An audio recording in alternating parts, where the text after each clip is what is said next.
What's going on, everybody? What's happening on this Wednesday? I hope everybody doing great on Hump Day. God dang on me. What's good? What's good, man? Before we get started, man, everybody over here on YouTube, please hit that like button. Take part in the poll I got at the top. All right. And hit that subscribe button. We on that road to 2,000 subscribers.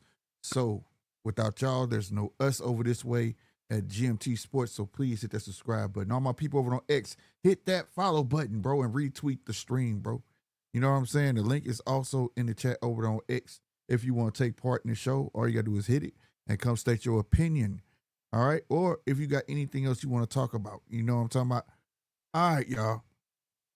We gonna go ahead and start this off, man. Real spit, bro. First and foremost, I gotta give a big salute. Y'all know I always salute the money. And speaking of money, if y'all want to support the channel, hit that super chat too. Hit that super chat. But besides that, salute to the money UFC just acquired, bro. I'm talking about that number in combat sports history is astronomical. It's, man, it ain't no joke. No joke. I think it was like 7.7 something. What is it? Yeah, 7.7 billion. Just over 7 years. That's ridiculous, bro. Ridiculous. 7.7 billion over 7 years, bro. That's a little over a billion a year. Hey, bro, and I'll bring this up, man. You know, I like all combat sports, mainly boxing though. Boxing's number one, you know what I'm saying? But to hear that number in a combat sport such as UFC, not downplaying UFC, it just shows how much pull UFC got, bro. We know where all the fans at, bro. We gotta figure this out because we got, man, the old heads, I hate to say it like that, of boxing that want to hold on to that old model. But part of this deal starting 2026, bro, there's no more pay-per-view for UFC fights. None. Now, the rest of the year, you're going to have to pay that pay-per-view price, which this is why I be on Prime with news. Like, why announce that now? You feel what I'm saying? Like, because you kind of cancel yourself out. Some people going to be like, man, I ain't worried about it, bro. Fire stick. You know what I'm saying? That's what they going to do for the rest of the year. You know what I'm saying? And then you get that Paramount Plus. If you are with Amazon, you paying about $5 for Paramount Plus. Bro, you winning, bro. You winning. I ain't gonna lie. I'm winning because I'm just really starting to get into the whole, you know what I'm saying, MMA scene. Like, I like bare knuckle fighting and stuff like that. And, what is it, karate combat? But, you know, if y'all was hanging out with us Saturday, we was covering the UFC, you know what I mean? But, like, it's a hit or miss with them. But, bro, you ain't got to pay for no more pay-per-views. That's bananas. But my thing is, bro, with that type of deal, are those fighters going to get paid more? Because as y'all know, like, they be fighting for bonuses and stuff. And they be getting a 3 for 10 deal, you know, 3 matches, 10,000 a piece. If you get it, if it's a good show, they give you like a 50,000 bonus, $50,000 bonus, I believe it was, or something like that. And that's like 60 grand, man, to be going through that. I ain't gonna lie, man. I mean, it's a lot of money, no doubt. I get in there for it. I ain't gonna front. But when you become that star, though, like, dude, you know what I'm saying? Francis Ngannou even said himself he was only getting 9,000. They would even give him $1 million. So he came to boxing and got way more than that. What was it, 20 million? You know, I believe it was, or something like that. You know what I mean? But Dana, you know, I've been trying to find stuff on it, but Dana talking this gibberish. He said it's gonna be a bump in bonuses. How you gonna announce a bump in bonuses before a bump in pay? That's why I say I feel like certain stuff is kind of backwards. You know, when Dana be talking, bro, like sometimes just keep doing a lot of this. We need you to do this until 2026, until all the formalities is figured out. Because I definitely want to know, because it seemed like they're having their way. Somebody got the foresight. Now, I think Skydance bought, you know, Paramount or something like that. It was a big merger, so dude wanted all. He want everything. And you know, Paramount got CBS and such and all the channels. So you about to see UFC everywhere again, bro. They finna be everywhere. The promotion finna be crazy for UFC. I ain't gonna lie, I can't wait to see the rollout of 2026 for them. But nonetheless, like I say, salute to the money, man. Hey, I can't get mad at that 7.7 billion. God dang, bro, that's some money for real, bro. That's bro. That's not a bag. That's a Brinks truck. That's a Brinks truck, no doubt. You know what I mean? About 20 Brinks trucks. You know what I'm saying? they ain't playing over that way. But you know, with this whole Ali Acting amendment and all that stuff, all this shit finna tie into each other somehow, some way. But I will say this does put boxing in the stranglehold, because I never thought they would get rid of their pay-per-view model. Now I know Turkey was pushing it, and it sounds like it's finna be one of the same. You know what I'm saying? A big deal, you know, and Paramount gonna handle the tiers where you gonna have commercials in one. Of course, I think they already got that where like you pay one price, it's commercials, and you pay another price, it's without commercials. Whereas that's what Turkey was talking about, doing tiers with the zone, with commercials, without commercials. Seem like advertising is coming back in a big way with these streaming platforms. As we know, it's all about the view and the numbers. You know what I'm saying? So the numbers of viewership. You know what I mean?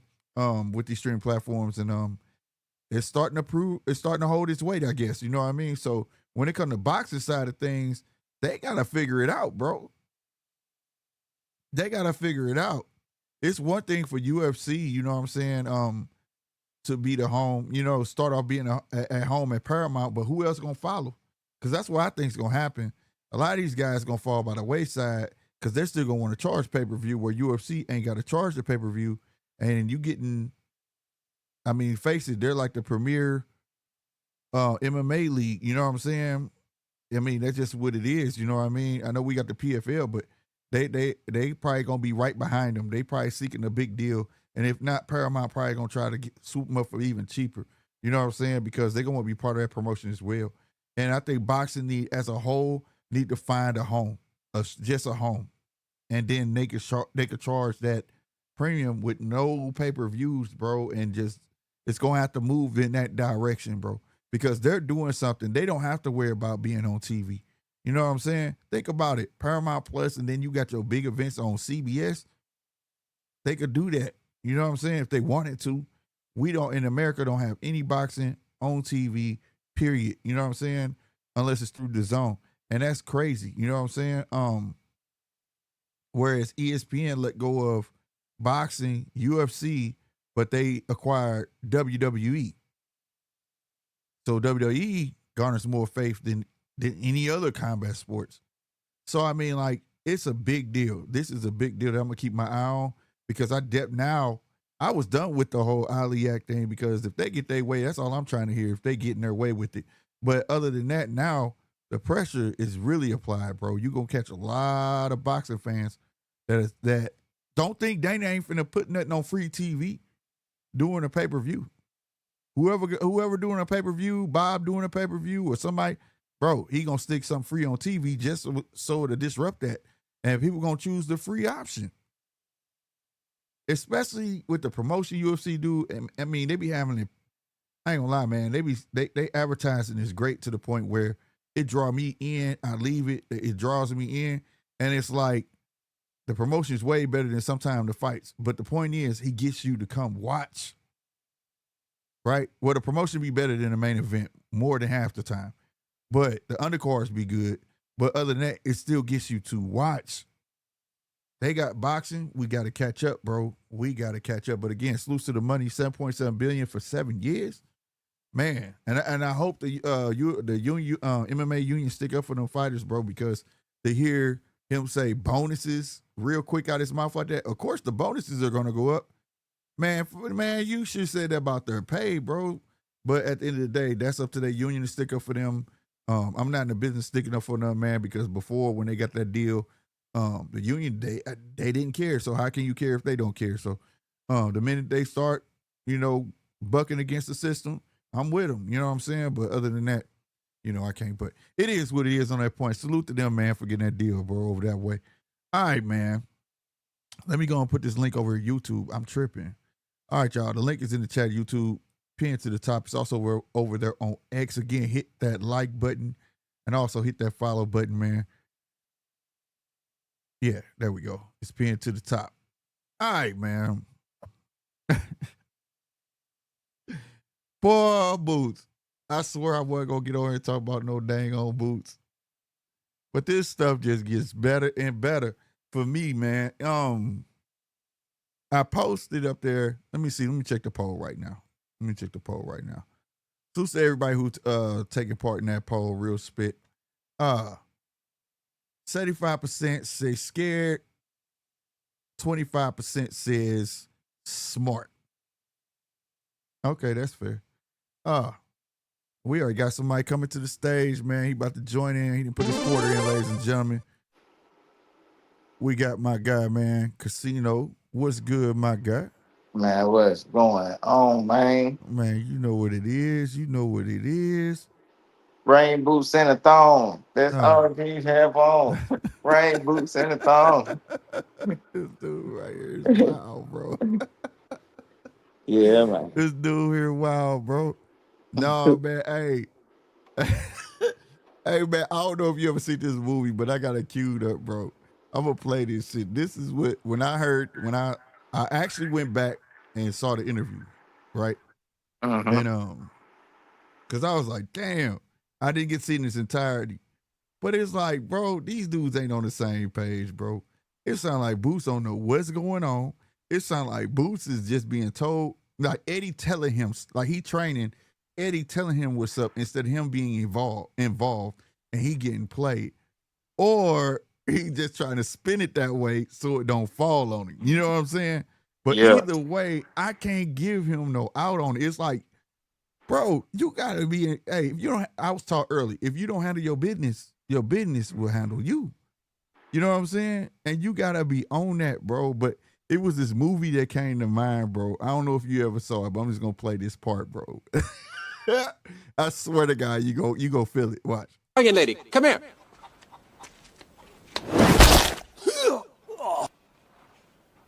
Yeah, with your mouth hanging open. Yeah, you shrimp. Okay. Set. Come here. Whoa, back off. You, Karate Kid. Let's see what you got. No, I don't give lessons. Not one of you is worth the effort. You'd all be dead before I even touched you.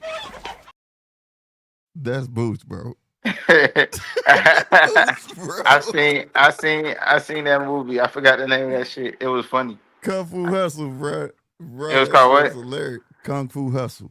Yes, yeah, exactly. Bro, when I listened to that, man, that shit popped in my head. I said, this man, dude, come on, bro. Come on, man. Bro, this we just heard. This nigga fighting. Oh. Murder Zalia, what did Turkey say? He couldn't find him no fight. Yeah. But he said people got mandatories and they injured. I said, what? Man, this nigga Boost fighting for the IBO championship of the world. This nigga gonna be talking about he a 3-division champ. Oh my God, he slipped that in real quick, didn't he? But this nigga fighting the IBO champion, bro. Yeah, oh my God, bro. And I was trying to find that clip where it was a clip. He was talking to somebody and he was like, what, he the IBO champ? Man, what's that? He said it himself. And for him to slip that in like that, bro, man, I was like, what? This shit's clown shit, man.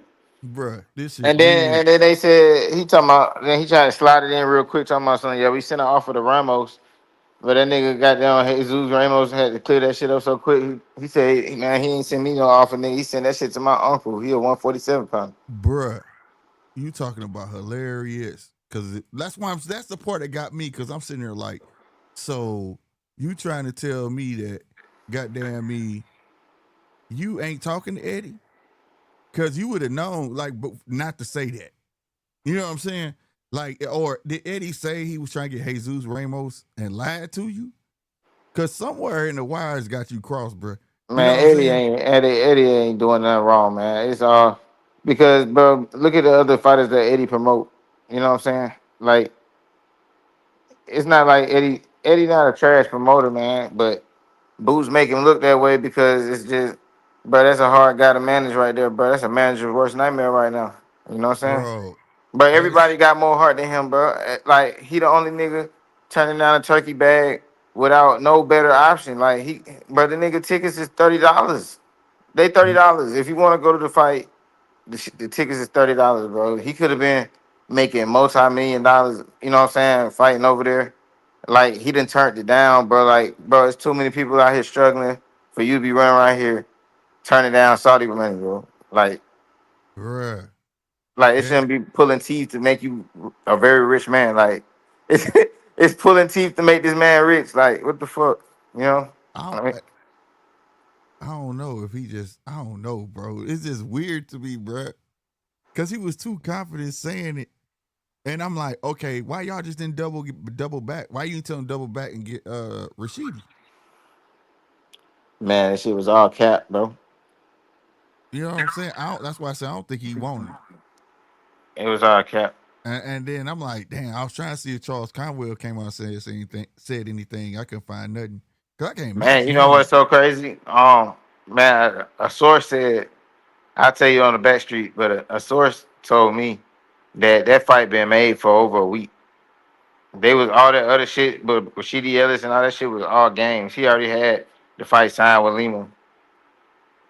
Wow. That's what I heard. That's how I be though. Yeah. You know what? I wouldn't even put that past nothing. Motherfucker be want to do them smoking mirrors and all of that. You know what I'm saying? Instead of just being honest. And my thing is, you don't even have to do that. My thing is, you don't even have to lie, bro. Just you don't have to say nothing until you got a fight signed. Just this is what it is. You know what I'm saying? Like, why put these 4 names out there? Why do all of this if you already know what you want to do? People respect real more than anything. Even if you don't like the answer, they're gonna respect it. If you Boots, just say, yo, I want to get my feet wet, bro. Real talk. I don't know if I want to stay at 147, but I want to see how I feel at 154. You feel me? Yeah. People, you still gonna have people not like that, but at least you was being 100 about it. You feel me? This is what makes you look bad when you put these 4 names out of there. And it don't make sense when you got Charles Conwell and Speedy Rashidi, y'all already got history. And then you got these other 2 names on there that's suspect as fuck. Like, what? You know what I'm saying? And then when you see them 2 suspect names, more than likely you felt like he was going to choose one of those dudes. You know what I'm saying? Because why was they on there? For what reason? You know what I mean? So, like, and like I said, you want the kid to be good, but it's hard to root for him. You know what I'm saying? At this point, It's man, hard to root. I don't know. I guess next time I see him fight, it's gonna have to be in Saudi. Like when he go to Saudi, I'll check him out. At this point, I ain't no reason to watch that shit. Here the thing. Salute to everybody that came up here. Let me see. Round 1, we see you, baby. Hearn, I see you. Punch, I see you, man. Champy, Jesus Ramos is ducking Boots, bro. Let me quit playing with Champy, man. That's how I met Champy, boy. That's his fighter, bro. No, I'm playing with you, Champy. Now check this out, Pine. It's not taxing him for the tune-up. It's about how he going about it. If you need a tune-up, which we already knew, because it's just like we know Turkey be capping sometime. You know what I'm saying? But you just proved Turkey right. When he was asked about you, he said people need tune-ups, and I'm not into for charity. They asked about Murtazalia, and what did he say? I've been trying to get him a fight, and don't nobody want to fight him. But yeah, you said mention his name, and you saying that people got mandatories or injured. See, it's about what you say. In this era, information is king. So therefore, especially if we get in front of the horse's mouth, we gonna take it for what it is, right? You said if it don't come from me, don't believe it. Now we watched the interview where you said that, and it's not coins. It's not adding up, right? And it's just like what Ramos said. He was smart by just saying Ramos. You see what I'm saying? And I can see how one side to say, yeah, he said Ramos just spin that shit because he think people ain't paying attention, and that made Jesus Ramos look like he turned it down. But if it was And Jesus Ramos said they sent the contract to his uncle, and that's bad. They sent his uncle that's at 147, and they wanted to carry him up. So that means you was trying to go to 154 and still fight a 147 pounder. According to Jesus Ramos. So it's not about him taking a tune-up. I have no problem with that. What I have a problem with is you trying to sell the entire world a dream. Right? And you didn't he have to do that?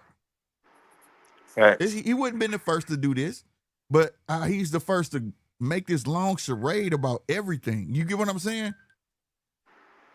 So that's all I'm saying. And the reason I gave him the benefit of the doubt, because when Jesus Ramos came out with the tweet yesterday and said that he said his uncle, that's why I said maybe he don't know where he want to be at.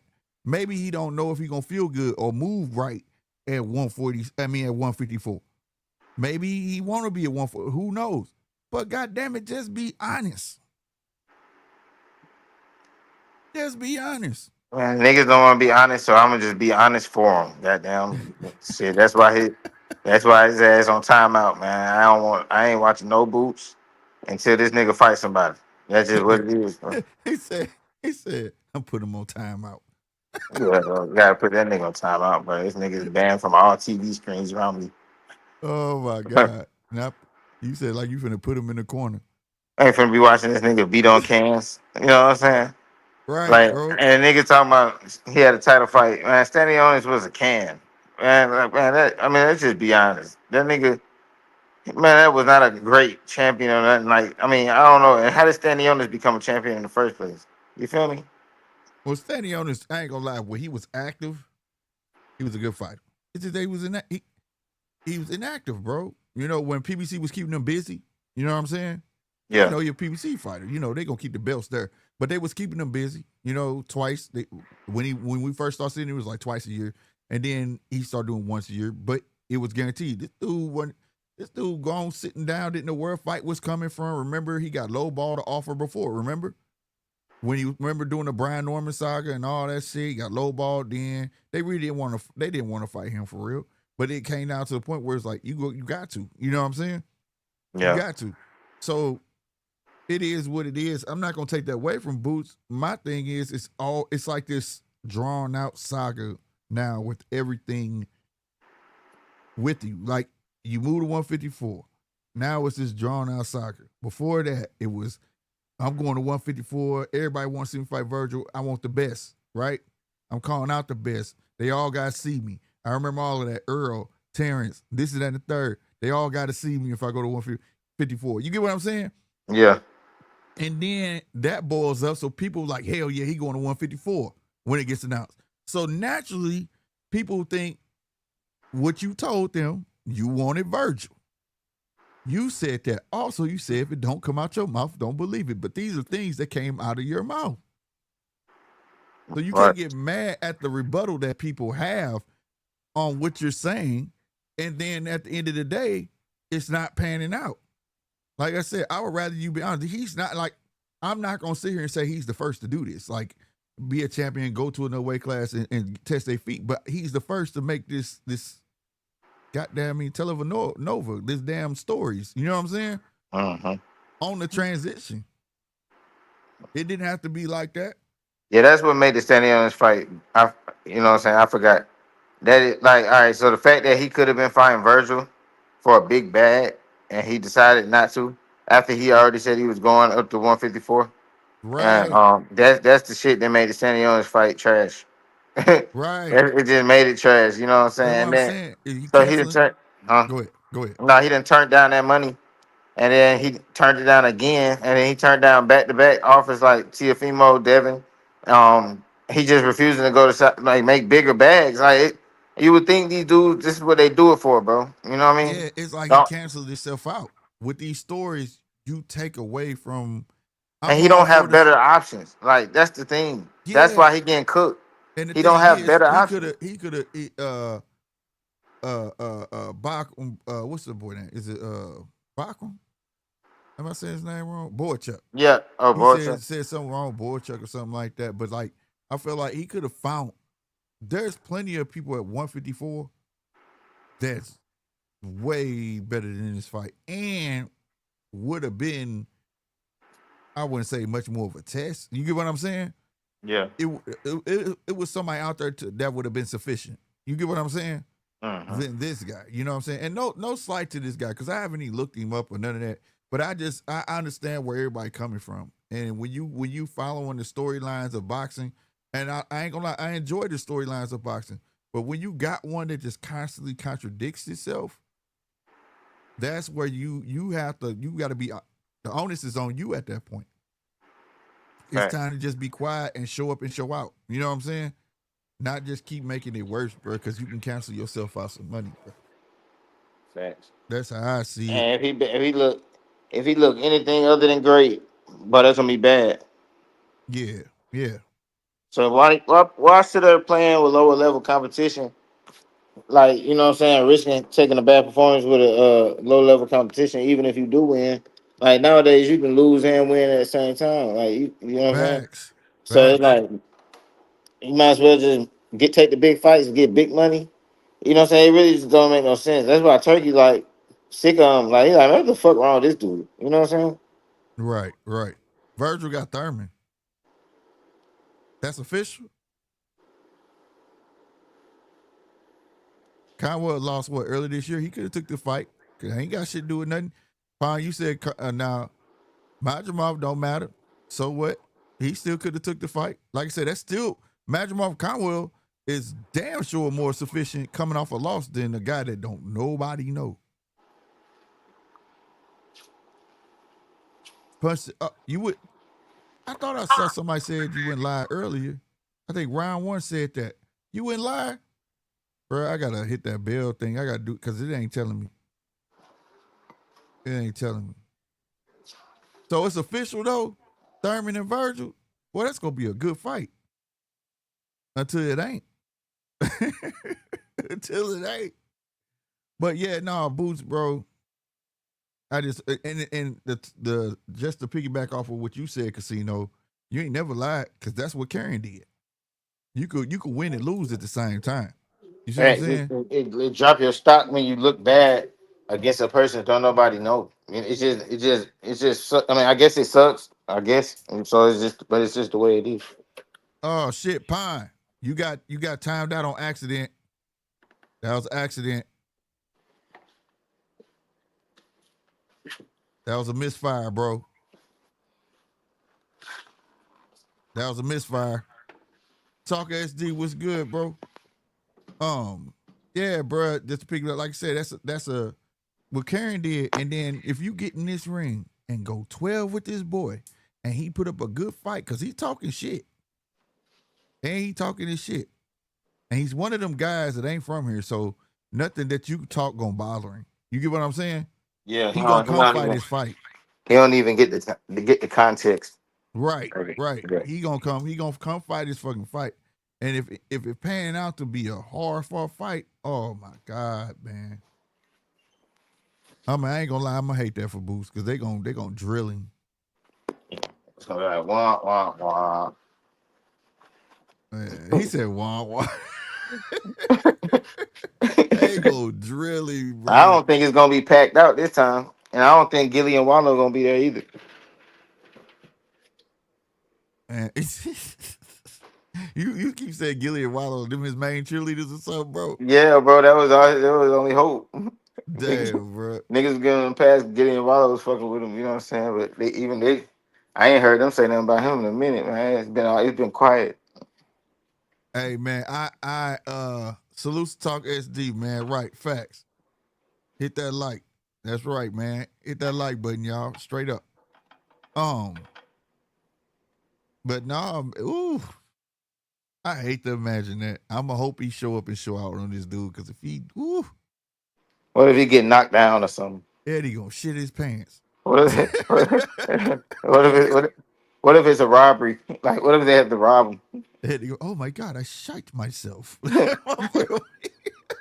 if they end up having to rob the nigga? Oh my God, That shit would be crazy. That'd be nuts, bro. That'd be, oh, that's some blast. Oh, that's bad. That's bad, Hey, bro. but I ain't gonna I'm what if serious, though. When bro. is this shit supposed to happen? It said October. I think it said October 11th. They supposed to fight. Oh, okay. October. But my thing, man, bro. Like, what was he thinking? Like, people were just gonna be hush. Yeah, we sent Ramos a contract, and he didn't want it. And he thought Ramos wasn't gonna come out and say shit. Like, what Ramos you talking about? You know what I'm saying? Clear that shit up. This nigga always doing some bullshit, bro. Cause he on to come up. Like, why And not take that fight? he don't even seem like witty enough to where he trying to play. You know how like some people seem witty enough to where you think it's mind games. Like he's not like he don't seem like he really playing no mind games and nothing. Like it's really he look like clueless. Like the That's nigga, why I was saying, like, I think like a he's kid. yeah, He being like yeah. a kid and shit. You know what That's I'm saying? that's how I felt when I was watching it. You know what I'm saying? Like, I think Eddie just feeding him this information. You know what I'm Like saying? he got real handlers. Like he got Right, like he don't know shit. right. That's how it seems. He's saying if it don't come out his mouth, don't believe it.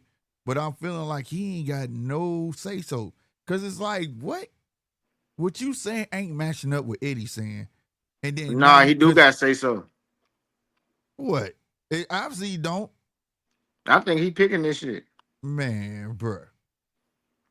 You Maybe think I'm they being really? too You nice. think they really got him thinking he the boogeyman like that? You think they really got him Yeah, bro. thinking everybody ducking? I think he believes it, and I also think that Eddie is the one that told him that they went after Ramos and he turned it down. And he probably was thinking it was Ramos, Jesus Ramos. Mm.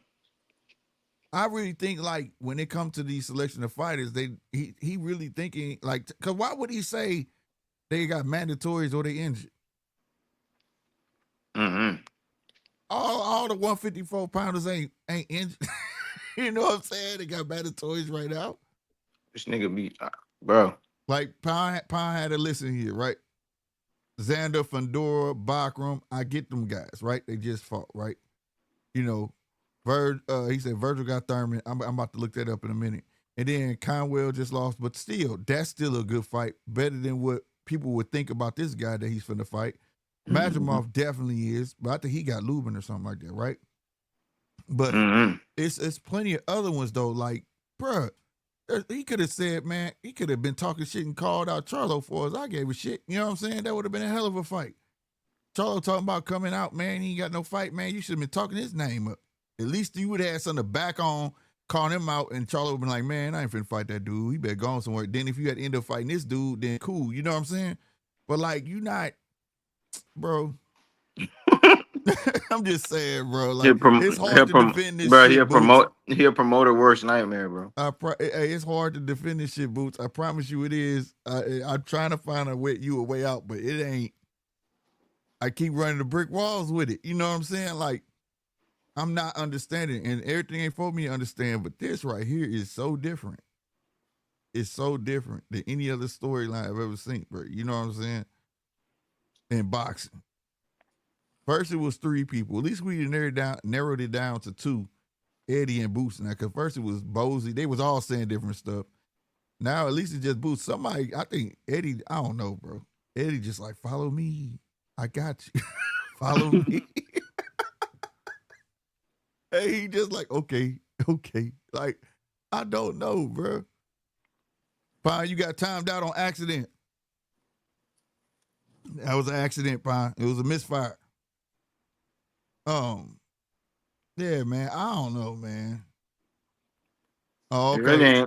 It really ain't much else to say.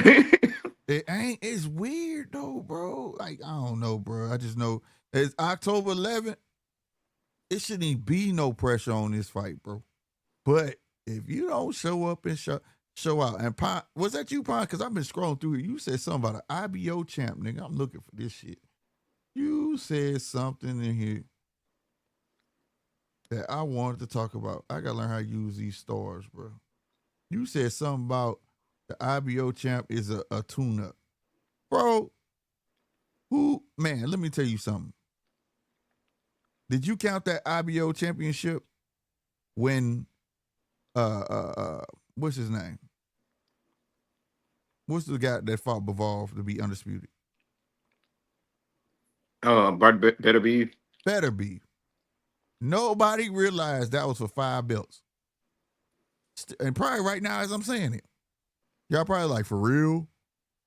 No, I ain't know It that. was. See, look, exactly. Yes, the IBO was included. Nobody counts that belt, bruh. It's gonna take somebody of high stature to add relevance to that belt. And right now, don't nobody touch it. Don't nobody care about it. You get what I'm saying? Mm-hmm. So, no, far as we know, that is just an overseas belt. You know what I'm saying? Yep. Real talk. I respect that. I respect they said IBO count in my book. It should count. It should count, but as long as it is the 4 belt era, it ain't gonna never count. It's gonna count eventually because too many people getting this damn undisputed. So they're gonna raise the stakes. You get what I'm saying?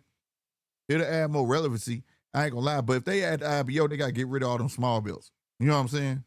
We can't have another belt being taken seriously. And we got a silver belt, gold belt, interim belts, goddamn me, super, regular. You know what I mean? We can't have that, bro. We can't have that. And on top of that, this is an eliminator. Eliminator for what? Bro, I'm about to I just realized that the Boost fight is an eliminator fight. How is he part of an eliminator? All he had to do was become the mandatory for the belt. Yeah. He didn't have to be fighting no fucking mandatory. I mean, no eliminator. So you putting yourself in a situation you don't have to. It had to be in. I think he be thinking, don't nobody notice. Yeah. I really believe that's what he be thinking. Like even the Ramos shit, he be thinking nobody gonna peep shit. Like, I don't know. Right. And Pine said Roy Jones, Floyd, Manny all had IBO. Yeah. But I'm saying whoever took it seriously. Nobody even cared when they had it. Whoever said I'm going after the IBO. Nobody even cared when they had it, bro. Like, you gotta go actually look that up to even be able to tell a nigga that shit. I swear, bro. A lot of people don't I don't know even it's know a what they 5th belt look like. I don't even know. I don't even know what they belt look like. Like, you know what I'm saying? Right. That's what I'm saying. A lot of people don't even know it's a 5th belt. But I do agree with you, Prime. It should have some relevance, but it's too many belts right now for them to even implement that in, like, to be able to take it seriously. You know what I'm saying? Like, bro, nobody be like, I'm the IBO champ. Nobody says that. The only people who says that I do respect that when they do get it is like the Brits and English. You know what I'm saying? They rep that motherfucker. The Scottish, they rep that motherfucker. Real talk. Over there, it means something. Over here, you can keep that shit. That shit like a souvenir. That's like a almost had it belt.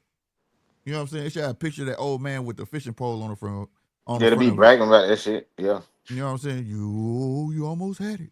Like, That's yeah, what. to be running around talking like bragging about your IBO like it's a WBC. That's crazy look. Yeah, like, hey, you know what I'm saying? Champion said, "Hey, knock it off, belt." Official. No, he's saying a knockoff belt. He said, yeah. nah, but knock it off belt is funnier. Oh my god, a Fisher Price belt. Yeah, Fisher Price, my first champ kit. That's what that is. What's good? Nah, What's you know what the good, IBO bro? is? you know what the IBO is? What is it? It's the eye test championship belt. I test championship. Pretty much, goddamn it. Yeah, it's a souvenir belt. Like, for real, that belt don't get you nowhere. If you get that belt, it doesn't mean, like, that belt don't have the respect on it. Be like, nah, I want to go. I'm challenging the IBF. Man, they gonna be like, man, if you don't sit your ass, you ain't got shit I want. You know what I'm saying? But There you go. That WBC gonna be like, what? Man, I that think belt I has said this no in the last value. show. I said he gonna end up being the B side. By the time he get to the big fights, he gonna be the B side by that time. That's what that is, a B-side belt. You know what I'm saying? That's what he finna be like. He done fucked around and got them let his stock drop to the point where he finna be the B side by the time he get to a big fight. The same way Andrade Right. did. All right, Punch. Salutes, bro. But yeah, like, swear to God, now he get that belt, he gonna, hey, them UK fighters will go for it. You know what I'm saying? Mm-hmm. You know, European fighters will go for it. He'll get all them fights, all he want, because they with that belt. But here in the States, no. They talking about I want the WBC champ. You ain't got shit but that IBO. Boy, that interim worth more than that goddamn IBO. I'm the IBO champion, nigga. Fuck you talking about, nigga. I'd rather be Don't see this belt. I'd rather be 3-time interim champ. You don't see this belt, nigga. I fought 12 rounds just like you, nigga. Fuck you talking about, nigga. I'm a champ. Yeah, for what? Eddie told me I'm a real champ. Mm-hmm. That ain't it right there, bro. Hey, man. That ain't it right there. Like that gives you no negotiation power. That gives you nothing. Nothing at all. Swear to God, man. He said A-B side on Philly would be wild. I'm just saying, bro, man. Like, y'all, I don't know, bro. Like I said, a lot of people don't know what that belt is. Like I said, when they fought for that undisputed, nobody realized that was 5 belts that man was holding. Nobody realized that. Nobody even cared. Nobody said, what was that other belt? Nobody even gave a fuck. Man, it's because it's so many belts, it don't make no goddamn sense anyway. Yeah, bro. It's too many. It's too many, bro. On everything. Way too many, bro. But I don't know, man. They set for October 11th. All I know, he better put some stank on them punches and get dude out of there. Because if it go to 12 rounds and it's a hard fight, oh my God, Eddie gonna have a nightmare on his hands. A nightmare. And he ain't gonna want, I'm telling you, and I know Eddie. Eddie gonna, if he go tooth and nail with this guy, right? And Eddie, like, you should beat this dude, right? On everything. In his eyes, he gonna be like, you're not fighting Virgil right now. Yeah. Because he's too invested. You know what I'm saying? He gotta get his money. He ain't finna do that. He gonna pull a golden boy when like how he just did with Ryan. Ryan won't Rolly back. That man said no. Like old boy on Friday, no. Straight up. We ain't doing that. We ain't putting you right back in there like that. You know what I'm saying? And we didn't see it time after time. It ain't happening, bro. You ain't ready for that. So he got going and stank this dude. He do. Cause I'm like Casino. At this point, after this, at first I was like, man, it's all right, bro. He going 154. He getting his feet wet. You know what I mean? But after that interview, it's I told you crazy. every time he get on camera, bro, his stock drop, bro. Like, but It's the man, crazy. It fucked me up, made me feel man, like YSM is right, doing bro. him a disservice, bro. They need to get him a PR team, and he just need to. He didn't just be mysterious, bro. Cause That's what I'm saying, bro. yeah, I bro. wish a At this lot of point, these guys would do that. yeah, he Like, gotta be. He just go gotta be dark. mysterious. Yeah, Yeah, go dark, bro. Like, just fight the fights. But fight the fights you're gonna fight. Then when you gotta fight a big fight, then we'll pay attention. But yeah, you all the can't. goddamn, you know what it is he got this whole like Philadelphia like promotional team, like street team on the YouTube streets that like really be pushing, like making him comparing him to greats and all type of shit like that, and it just put him in a bad spot. You know what I'm saying? Yeah. They have to live up to all of that. But Hey, God bless you all, by the way, man. What's up? what's up, man? You didn't hear me when I said, what's up, Rob? Oh, you did? My bad. My bad for ignoring you, man. I didn't hear you. I'm sorry about that, man. Oh, that's Yeah, all but good. yeah, I just want to chime in. My thoughts on the whole boot situation is it's crazy because last show I said, like I called it, I was like, I think Boots is more than likely to be fighting Uzima as his first 154 fight. And I'm not mad at this fight. Like I think it's a smart move to fight an acclimation fight. This is a fight to get him acclimated at this weight class, and I think that's a wise decision. And yeah, Pon in the comment, yeah, I mean, I think we know Pon. I mean, Casino, he been spewing this garbage about Boots, but we know he Team Norman. We know he Team Norman. That's why. Man, look. We know Boots would stop Norman though. Nah, bro, I ain't gonna Nah, lie. bro. Nah, Hey, bro. Boots would stop Norman. Casino, what you At think this about that? point, hey, you judge Norman last 2 fights, and you judge his last 2 fights. You really believe that? What happened? Judge Norman last 2 fights. His last 2 fights, right? Right. And judge Boots' last 2 fights. You really believe that? That Boots would stop Norman? Yeah. Just Oh, I didn't say he can't win. I said about the stopping shit you just said. yeah. You believe that? Oh, I know it. I already know. Oh my God! Stop it! Y'all know you talking shit now, Ron. Shut up, bro. I already know. I already know what's gonna happen. I already know what's gonna happen Bro. when he You steps got in the a room with crystal Boots. ball. You pass that motherfucker this way. Goddamn. Shit, I need some lottery numbers. I need. Ain't no way in hell, bro. I Yeah, just can't see it. I already know. I already know what's gonna happen. It's I just just can't see it. And it's just that. Pine said GMT Boots got to get a KO. No, he don't got to get a KO. It got to be a dominant performance. If he going there on that carrying stuff, now I get Boots has a fan base, and that's dope as fuck for him to have his fan base. He should have a fan base by this time, as many fights he has, right? But my thing is, the carrying fights, his fan base pumped them fights up like he was dominant. He was not dominant in neither one of those fights. If y'all remember, both fights we got excuses afterwards because he knew he wasn't dominant. But I will say this: there was never a time in that fight though, Slick, where he was losing. There was never a time in that fight where he was in trouble in either of those fights. I don't get feedback from somewhere. Oh yeah, I hear the echo Casino? Too. What kind of feedback? No, we're hearing echo. Yeah, it was like an echo. It's Yeah, I think that's now. on Casino. I think it stopped now. But no. So like, no. But the excuses tell you that that he didn't feel like he did this. But the first one, I ain't really get up for this fight. I've never heard that bullshit. Never heard no bullshit like that. And then it was the 154-pound thing. Oh man, I think I'll be better at 154 pounds and all this shit. Nobody wants to. It didn't even move up to 54 pounds after that. Right, you know what I'm saying? Then he said the doctor said he only been performing at 30%.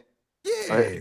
What kind of test they ran on you, bro? You ain't lying, bro. He had the $1 Million Man test going on, boy. They had him on a treadmill.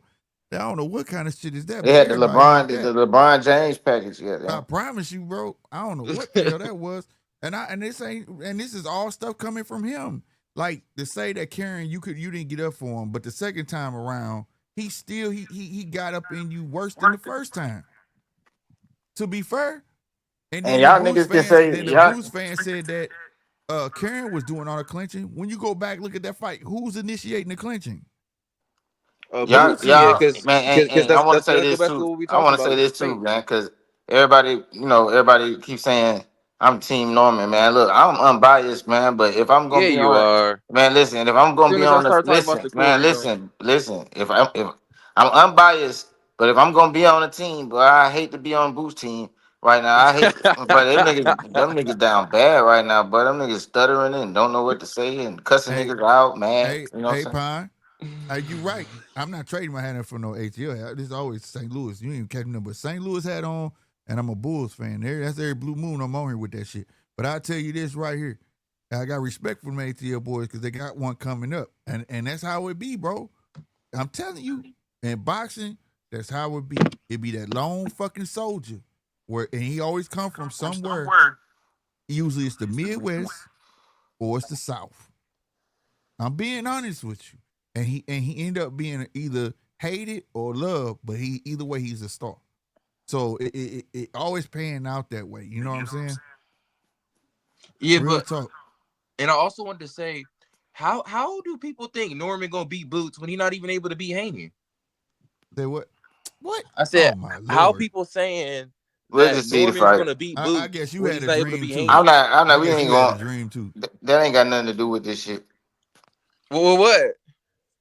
This because that fight, that's a whole nother fight, a whole nother topic. Niggas trying to diverge the whole conversation. No, but we was talking about Norman and Boots. Niggas trying to diverge the whole conversation. We was talking about Norman and Boots, right? Nah, nigga, you trying to get niggas off your fighter back, nigga. Nah, we was talking about Norman and Boots. Nigga, my boots is on his neck, nigga. Fuck all that, nigga. We cooking boots today. Norman and Boots. We cooking boots today. It's nothing to cook Norman about, nigga. Right now, like that nigga doing good right now. He's good for the sport of boxing right now. This nigga Boots wasting everybody. Boots is involved. I said Boots. To be fair, I want Boots to pick it up because that's the future bout. See, I was the only one. Oh, let me say this too, Karen Pine. I was the only one telling people Karen was a good fighter, bro. So I ain't saying Karen wasn't no good fighter, bro. It's just people didn't know who he was. You get what I'm saying? But I'll say this. That's when Norman and Boots was supposed to fight, I didn't even want him to fight.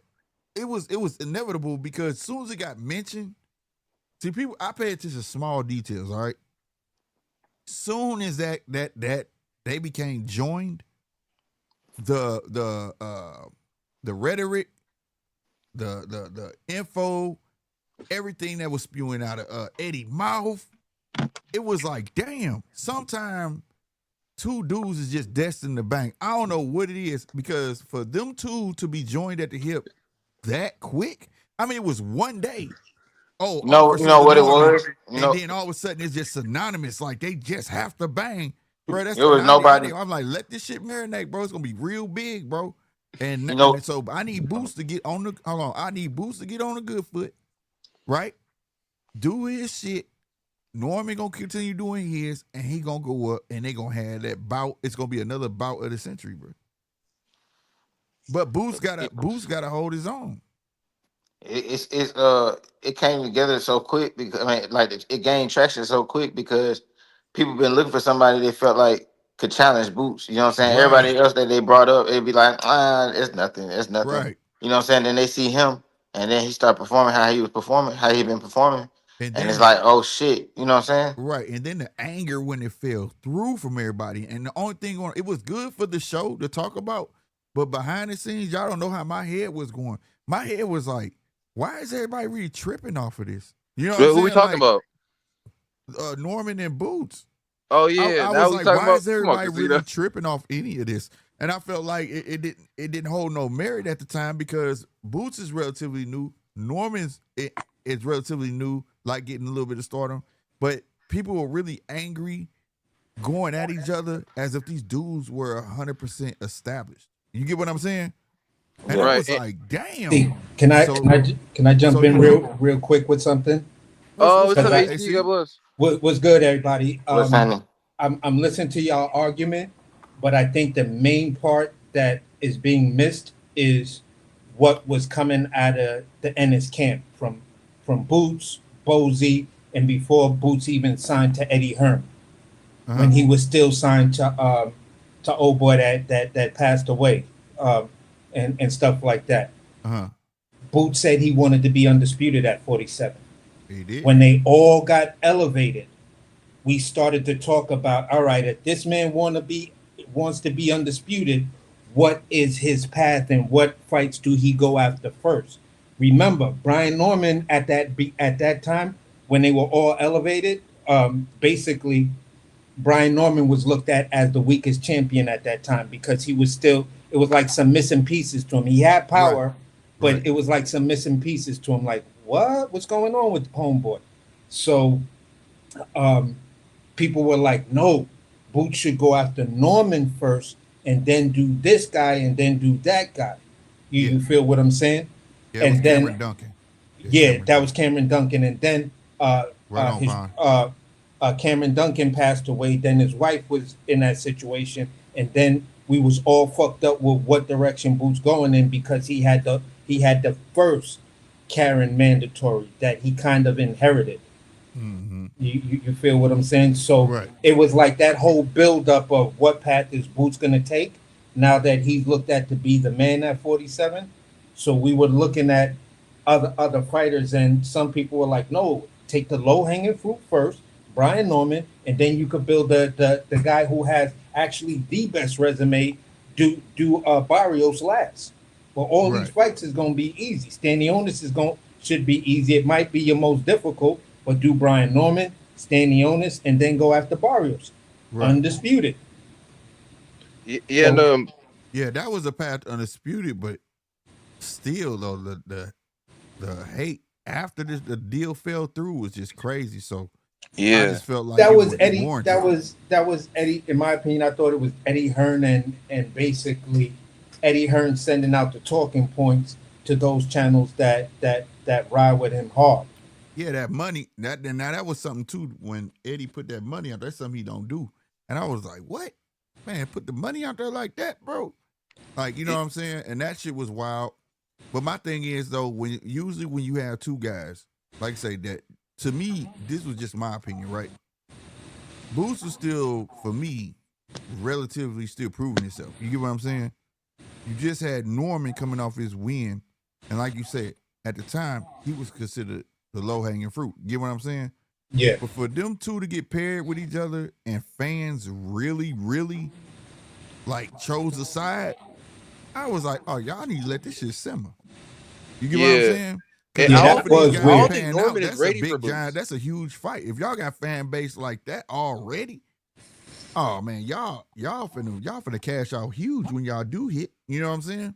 Yeah, and I don't think Norman is ready for Boots right now, though. So I think Norman needs a couple more fights. Like if he could win this Devin Haney fight, then that would show me that he's ready for Boots. But I don't think he's ready for Boots yet. I think he is ready, bro. I Because think so too. I Yeah, think he ready, I don't bro. think so. Because the Karen fight, I'm gonna be real with you. The Karen fight was careless, and I'm gonna tell you the one thing that Karen did that Brian Norman is damn good at. And this ain't me nut hugging or none of that shit, right?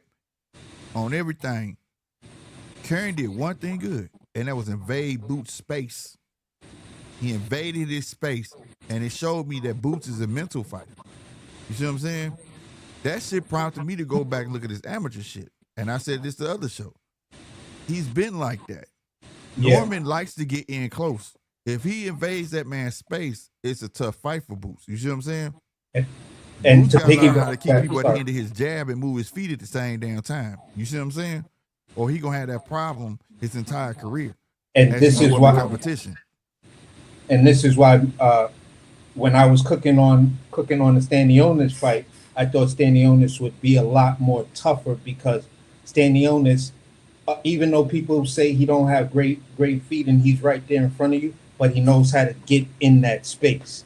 Right. You feel what I'm saying? And I thought that's where it would either make Boots' performance look questionable, or it would give him a difficult fight. But what I have to say about B Norman, why I think he's ready, is because when you look at what Boots has done, overall, and just take it and be honest about it, right? When you look at him and say, all right, have I seen any improvement in him? I can go back to, let's say, the Lipinets fight. Did he improve since the Lipinets fight?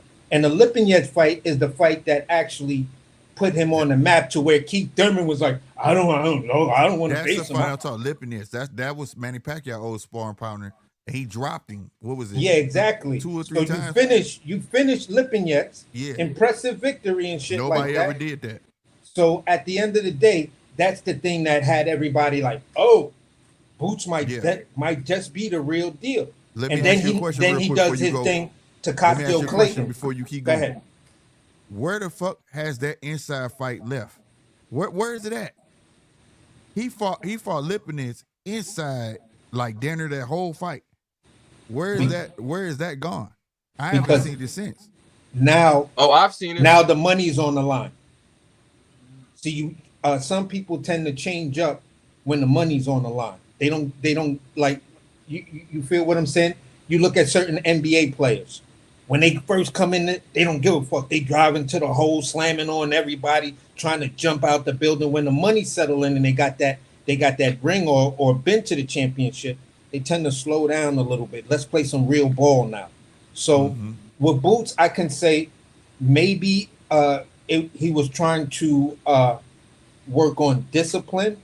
Yeah. But then that went out the window when it came to I think it was not Avanesian or somebody where you could see his pops, like literally him and Boots arguing in the corner. Yeah, getting mad. Yeah. You feel what I'm saying? It was one of them Karen fights. Yeah, so basically I'm like, maybe he's not quite there with the discipline aspect of it yet, and they was trying to work on that aspect, and that's why they wanted to slow the pace down and start to read your opponent's body language and really start to work on his ring IQ. I was trying to get a man excuses because I was a huge fan of him. You feel what I'm saying? And I'm like, yo, maybe that's what it is. So I'm gonna see how he keep developing. But I wasn't seeing the connections. You feel what I'm saying? To throw the 5-6 combination when you got the guy right there, like you used to do against that lower competition. Lot, though, AC.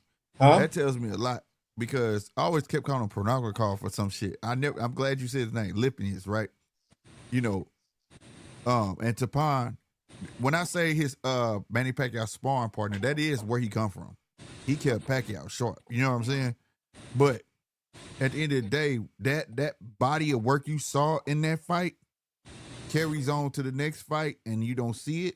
And then as the fight gets tough, like with the Karen fight, and he doesn't have the, I'm not gonna say don't, but it just seems like he doesn't have the mentality to pull certain tools out his bag when they're needed. You get what I'm saying? Yeah. If Karen wanted to be in the inside, he should have told his ass up and showed him you don't belong here. Now, like how he did Lipiness, because that's Lipiness wheelhouse. We saw how Lipiness did Tim Bradley. Yeah.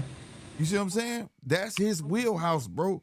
And for you to dominate that man's wheelhouse like that, and we know you got it, I just think, like, I don't know. He hasn't, still right now, he hasn't put it all together, if that makes sense. You get what I'm saying? Yeah. Like, you should know at the first second round what you in for. Okay, I need to do this, that, and the third. You get what I'm saying? Yeah. Yeah, to chime in, I mean, Boots has even more. I mean, like his inside game, his close range game, was even better. Like after the Lipiness, I mean, like he showed better performances, better inside game performances, even after the. And you're talking about the Castile Clayton fight. I'll give you that. Like in the Roman Villa fight, I think his inside game was better than the Lipiness. Yeah, but that was but he took too much punishment, bro. That was a show. He took too many. Right there. He took too many hits. Bozy was telling him, "You taking too many hits." He was showboating in that motherfucker, riding punches, lean backs. That was, to me, that was. Yeah, but his inside game with the combinations and he was throwing and stuff like that, that was beautiful. But let me give you what I mean by inside game. When we get off this with the pocket, right? No. When we get off this show, Rob, I want you to go back and look at that fight. We talking about skin to skin combat, phone booth shit. Oh, he was fucking Lipians. I'm telling you could hear the punch. He was fucking him up, bro. Yeah. Nobody has ever broke Lipians down like that. Ever. Broke that man the fuck down. Castile Clay, he started off mid, jab, mid-range, and eventually broke him down.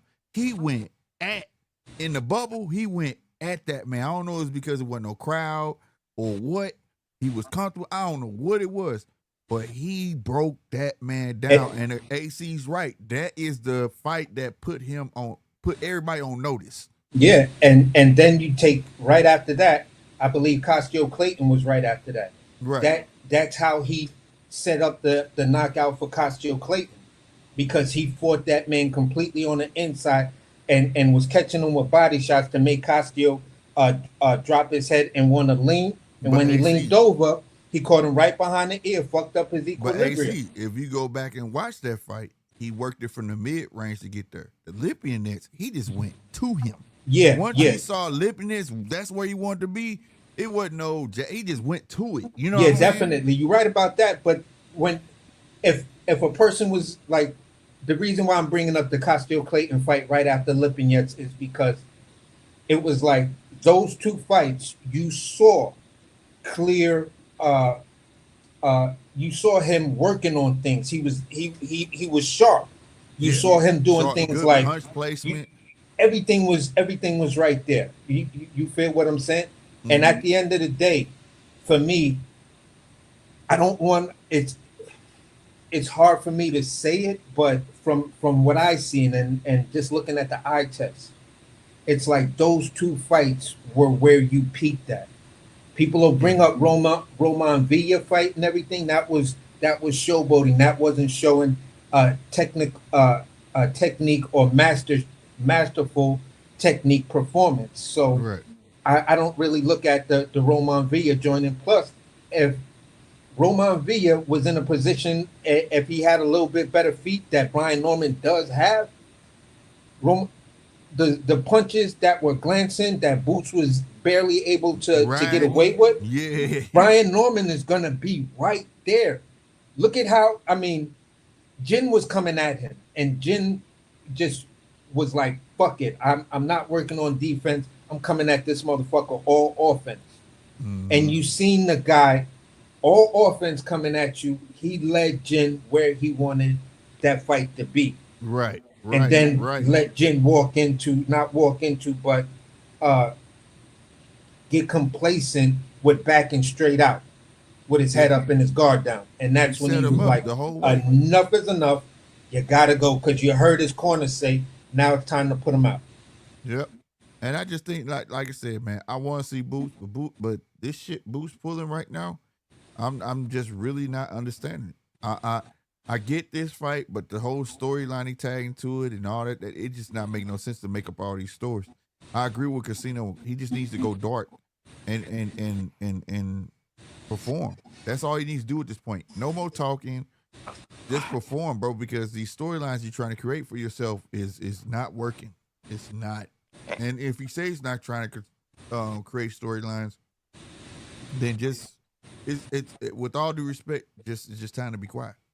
Yeah, and he all he ever does, I mean, he always is explaining himself, bro. It's never good for you to be explaining yourself. You feel me? Like he out here explaining himself. He trying to do damage control for himself. Like he's insecure about his own decisions. You know what I'm saying? If you're gonna be insecure about your own decisions, bro, either shut the fuck up or don't make them decisions. That's the thing, because he unsure about the decisions because I don't think he's making the decisions. Yeah, I think Eddie Hearn does have a lot to say behind it. But I will say that Boots also did some good inside work with David Avenetian. You guys remember that fight? Yeah. What I'm saying is that though, where do you see him pulling things out to make a fight easier for himself? It just seemed like I'm glad AC brought a lip in this fight, right? That was like, damn, this kid got it, right? And then you go from there, and it's like almost watching a slow decline. You get what I'm saying? Right. Or either you on that high horse, you got the big head. One of the two. You know what I'm saying? Right. And that neither one is a good recipe to go fight somebody who's really hungry and really likes their job. You see what I'm saying? Precisely. And that's all I'm saying. That's why I say he needs to go out with this cat, and he just he don't gotta knock him out, but he better, man. That dude don't need to win now. One round, he needs to like literally dog walk this guy, bro. You know what I'm saying? We all know them European dudes is hard to knock down. You know what I'm saying? So, right. But this dude is European. Well, he from overseas. I thought he was Angolian. I don't know where that's at. Ain't that outside of Russia? Isn't that Middle East China or something? I thought Angola was Africa. I don't know, bro. I'm not from there. Somewhere in the Middle East, I think. But I will say, I will say, I know this is a little off topic, but I will say that I believe this channel, I mean this channel it supports accountability. You know what I mean? Yeah. So I will say that AC, you did make a claim about Shakur. You did say that that he asked Tank for a multi-fight deal. But you haven't really backed up that claim against Shakur. So are you able to back up those claims? Yeah. It's real simple. It's really, really simple, bro. If you go back and you watch the video that with the interview with Steven Espinoza, right? Espinoza basically tells you what happened. He tells you that, we offered him a one-fight deal, and things like that, but he was more interested in a multi-fight deal. But when you look at it, and we're holding a fighter accountable at PBC at 135 pounds, where you said you wanted to be undisputed, right? Only one person from PBC has a belt, and that's Tank. The other guys, they're over on Top Rank. So at the end of the day, you left Top Rank, in my opinion, prematurely when you were the third ring holder. So if we looking at it as Thanos going after the Infinity Stones, 3 of the Infinity Stones were on your planet. You decided to go to Galaxy B or Andromeda and mess around in Andromeda when at the end of the day, 3 of the stones were on your planet. Why do that? AC, that video was already refuted. The video from Steven Espinoza was But you go already find who was he refuted. talking to? I think he was Yeah, talking because to. he already said again. He retracted that. He said there was no deal. No. Deal is different Yes, than the Slick. term But sheet. If wait, you what go happened? back, you can go back. I forgot he was sitting. You know, man, the interview was. You know how he got his background with his belts and shit. He was talking. He said that out of his mouth. Yeah, I wanted my rematch, so I told them it had to be 2 fights. No, you said That's what Shakur he said meant that. by multi-fight deal. So if he said that he wanted a rematch, that's why I kept saying that I agree that he wanted his rematch, but that's a multi-fight deal, bro. No, it's like you said Shakur said that. He said he wanted Yeah, a rematch. Shakur said, yeah. There's no evidence for this. Slick. Okay, but bro, Yeah, it I'm is. It's an about to interview out there see. where I'm he telling said you it. the evidence. We're telling you the evidence, and then you dispute No, the no, If I evidence. So find it, basically, if what I I'm find that's gonna it, not do? Rob, what you're hey saying is Hold not Rob, on, evidence. hold on. Basically, what I'm gonna do? I'm going to put in a video where I don't know if you saw it, right?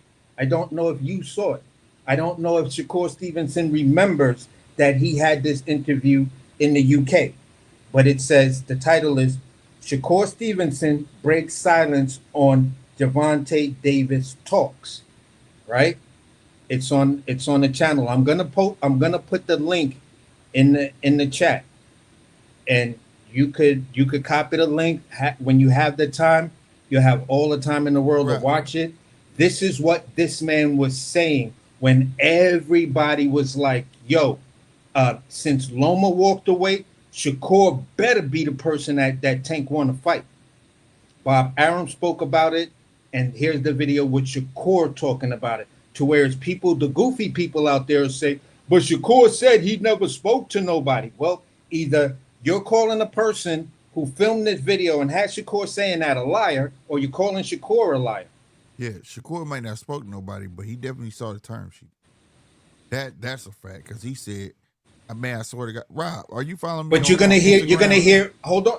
But you're gonna hear When you everything. You're gonna hear everything. You're gonna hear him talking that yeah, he was actively involved in these negotiations. So the kid is either bullshitting you, or the fans want to hear what they want to hear, or Shakur forgot he did this interview in the UK because they asked him about the original date for the Lomachenko versus Tank Davis fight, and he said for sure that date can happen, but you'll see it. I don't want to gaslight you. I don't want to paraphrase anything, It's but not you'll see about proving, exactly but what I'm talking I about. over here, I don't lie, bro. I heard out his mouth, bro. I heard out his mouth. When Stephen Espinoza, I was just like you, Rob. I don't trust him, right? You know, he's known. That's why they call him the rat, right? He say some weird shit, and you be like, what? What the fuck, right? But when I heard out his mouth, I was like, oh, okay. He made it sound like Shakur wanted like 3-fight deal and blase, right? right, Shakur said, all I wanted was a rematch on my side. If he get a rematch, I am a champion. Why can't I get a rematch? So that's what I was like, you see what I'm saying? And I was like, oh, okay. That's what he meant by a multi-fight deal. He was like, that's all I asked for. He said, everything else I gave to Tank. The money, everything else, I didn't care. I just wanted to be able to have a rematch. So that's why I said I respected that. You get what I'm saying? So it wasn't like he was trying to get more money. It wasn't like he was trying to, you know what I'm saying, pick gloves, ring, none of that shit. He just wanted to be respected as a champion, just like Tank. And you're not going to beat me and run if you beat me. You get what I'm saying?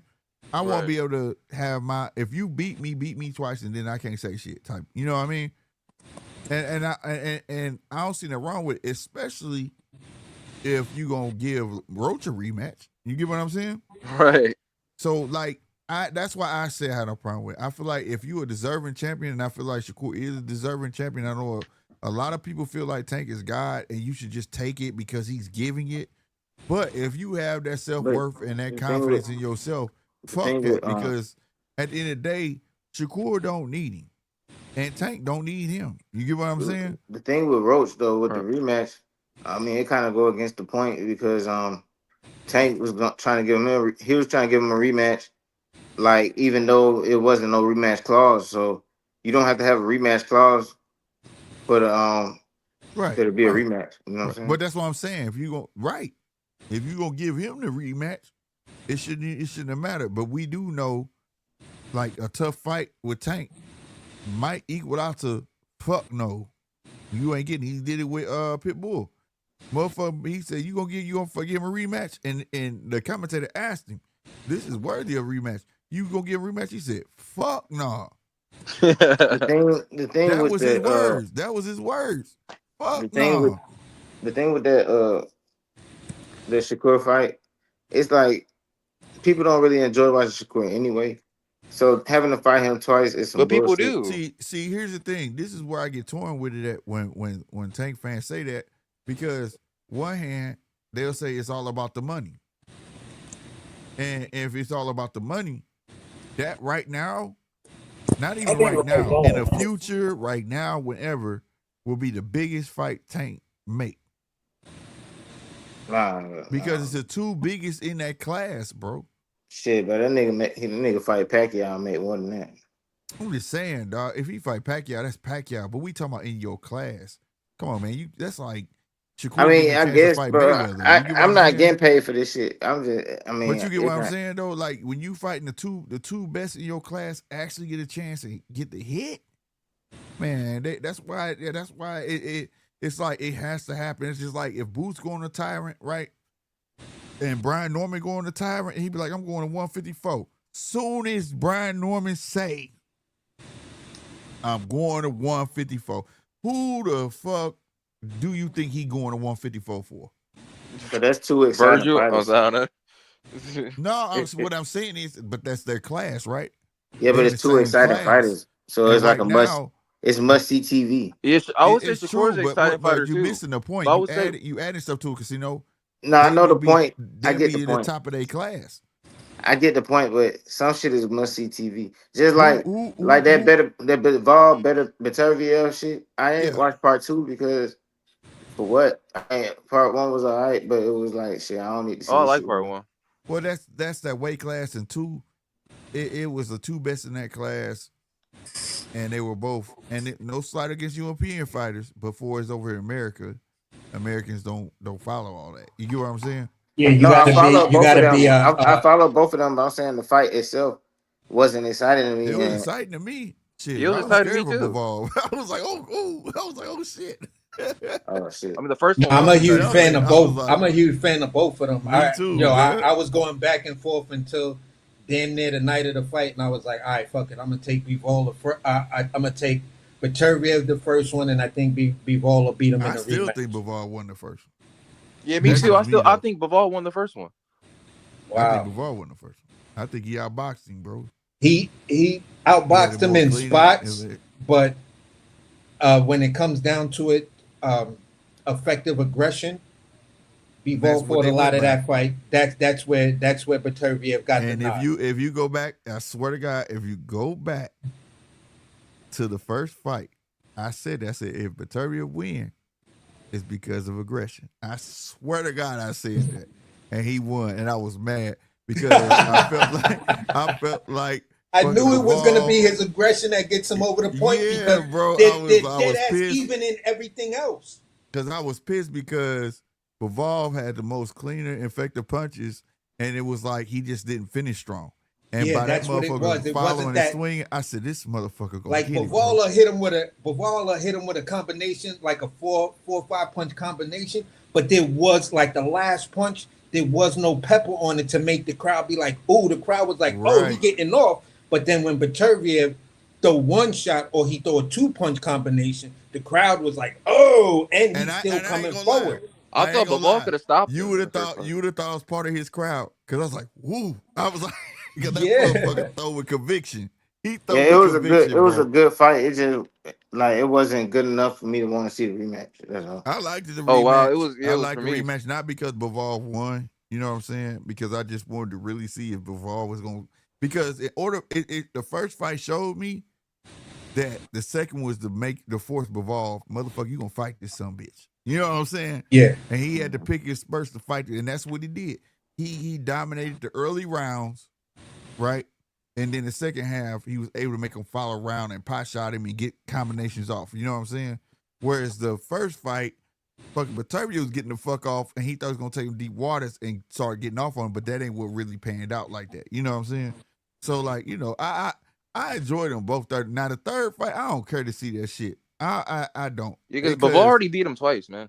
Because it's not even that for me. I do think Bivol won both of them, but the third fight is just like, dog, they just gonna meet in the middle, bro. Like it's not going. You know what I'm saying? Yeah, like, you don't get nothing better. If the third fight might be another draw, so why do it? Yeah, like how long this shit supposed to go? Are we It's supposed not to have like Marquez and Pacquiao? Yeah, that's who I was just getting ready to say. I was like, yo, it's not like another thing too. The 4 or 5 fights them dudes had. Another thing niggas too, were knocking each other straight the fuck out. Right. Another thing too with Tank and Shakur, like if they was to fight through Turkey, if Turkey don't feel like that shit should get a rematch, that nigga, like, there's no way to get no rematch clause fucking with his ass. Even if you think you got one, man, that nigga will be like, I'm not interested in this fight. Hey, Casino. Huh? But that type of fucking paper, I'm not mad if it ain't. If it ain't. That shit here. That type of paper heal all wounds. I'm all right. But I ain't gonna lie though, bro. He was gonna make big paper anyway. At the end of the day, for me, it's like this. When I look at the Tank and Shakur fight, I look at it like this. For either one of those guys to take a L to each other, that L is gonna age like fine wine. It doesn't take anything away from you by losing to Shakur Stevenson, and it doesn't take anything away from Shakur by losing the Tank. And that's never going to happen. My man just spoke the truth about fighting your class. Yeah. Your class is supposed to be those guys. You get what I'm saying? Yeah. It's supposed to be those guys. Nobody's mad that Sugar Ray Leonard Sugar Ray Leonard beat Hagler. Well, some people are mad because the rematch never happened. Yeah. But you know, when you really look at the Roberto Duran fights, the Iran Barkley fights with Sugar Ray, the fucking Iran Barkley fights with Tommy Hearns, Marvin Hagler's run with John the Beast Mugabe, I wasn't mad that and I honestly was like, I think this is where Hagler gonna meet his match, because John the Beast is gonna come and beat the shit out of him. And when he split that man eye open early in the fight, like the 3rd or 4th round, I was like, see, this dude got bricks in his hand. And I don't think Hagler was ready for that. But Hagler went into a different mode and was like, you're done. It's war. I guess that nigga tasted his own blood and was like, no, you ain't got me bleed out here. Wild out. But no, on everything, that's my thing when I say you should fight your class, because your class are supposed to be those dudes, those guys. To take a loss to them guys, bro, that's like me fighting my homeboys, bro. Yeah, he got me, so what? I beat his ass too, I don't give a fuck. You know what I'm saying? Like, those are your guys, bro, and those guys are supposed to age like fine wine. So if I take a loss to him, hey, kudos to him. He went on, man, y'all saw what he did, shit, fuck it, he had my number that day. At the end of the day, but nobody else beat me. Y'all can't say none of that shit. That's like motherfucking Keith Thurman right now. Keith Thurman lost to a fucking legend. I was mad that he left and tucked his tail. You know what I'm saying? He shouldn't have did that. He should have just kept fighting. He lost to a fucking legend. Yeah. If anybody's talking about his loss, you's a dumbass. And that was when Manny Pacquiao was still Manny Pacquiao, bro. Right. There's nothing to take away from that. You can't say, but he lost. Look who he lost to, bro. Like, it's just like Canelo. When Canelo lost to fucking May, look who the fuck he lost to. Yeah. Like, that propelled Canelo into stardom, because you went 12 rounds with Floyd Mayweather. So it's even though you lost. It's like, come on, bro. The losses tell me the losses show me, to a certain degree, depending on who you fight and who you lost to, that you are actually chasing greatness. Now, if you like the loss for Canelo and Bivol, to me, I knew it was gonna happen because I knew who the fuck Bivol was. But at the end of the day, I was just like, right. Now, Canelo lost to him. That don't. I'm not taking that as but Canelo lost to Bivol. It's like Bivol is one of those dudes at that weight class. He went up to a higher weight to fight. He went up to that higher weight class and chose to fight arguably either the first, depending on who you are, either the best guy at that division or the second best guy at that division, because it was Bivol and Beterbiev. Kovalev was already gone, so Kovalev wasn't in an argument anymore. And he did a damn good job, in my opinion. Yeah, and I did want to say, Like I'm talking about, like even in his loss, you know. Yeah. Like, Canelo. Yeah, even though he lost, I feel like he did a damn he good did job. what he could, bro. He Yeah. tried. That's what. See, thank you, Casino. See, He that's fought what his I'm talking heart about. out. That's it. It's both sides of the coin that I appreciate. Canelo went in there, fought his game, tried to pepper him up. They was ready for that. He tried his tricks, and this shit just didn't work, bro. There ain't no shame in that. You know what I'm saying? It just not, bro. And it was a good loss, bro. There is a such thing as a good loss. Yes, it is. Right, because he went up against that big man like that and didn't get rocked, then fold, then you know what I'm saying? He fought his fucking heart out. That he fight right there, tried Canelo every trick. If you Canelo want gained my every trick respect in that Canelo one. got, go look at that fight. He Yeah. pulled them all the fuck out, and and it ain't his fault that Bivol fought a disciplined fight. And what people don't recognize about that fight enough that I hate that they don't. Bivol, being a light heavyweight, respected the fuck out of Canelo. Yeah. Respected the fuck out of Canelo. Like, he did his fucking homework on his dude, bro. Yeah. That's what Bivol is. And at the end of the day, for me, it was like I kept on trying to tell dudes, like, bro, the Russian pendulum style is a style Canelo never faced before. He can take out every trick in a book, but that shit is not gonna work because it's timing. You gotta look at his feet and kind of bounce with him a little bit, and then bang, and then shoot your jab when you got the timing as he's coming in on that pendulum. And He'll be right there for the jab. Between punches game. Exactly, and that's why Baturviev had success in backing Bivol up and catching him with great shot because he knew that pendulum style. I'm from Russia too, homie, so you ain't gonna pull that bullshit on me. Even though I don't do it, you take a step. Yeah, even though I don't do it, I know how to counter it. Yeah, he took us. All you gotta do is take a step when they take a step. There's no bounce no more. Yeah, and once he was taking them steps, he was walking them down. Yeah, Slick. In regard to the Shakur versus Tank fight, I think both of them are exciting. I mean, I saw a random person say, like, he said it was his first time seeing a Shakur fight, and the first time was the Padley fight, and he said it was poetry in motion. That was his honest perspective on that fight. So I'm not really sure. It would be, but I'll be first to say if Padley had a 3-month camp, that fight might have been a little bit different, but Shakur would have won. See, most certainly.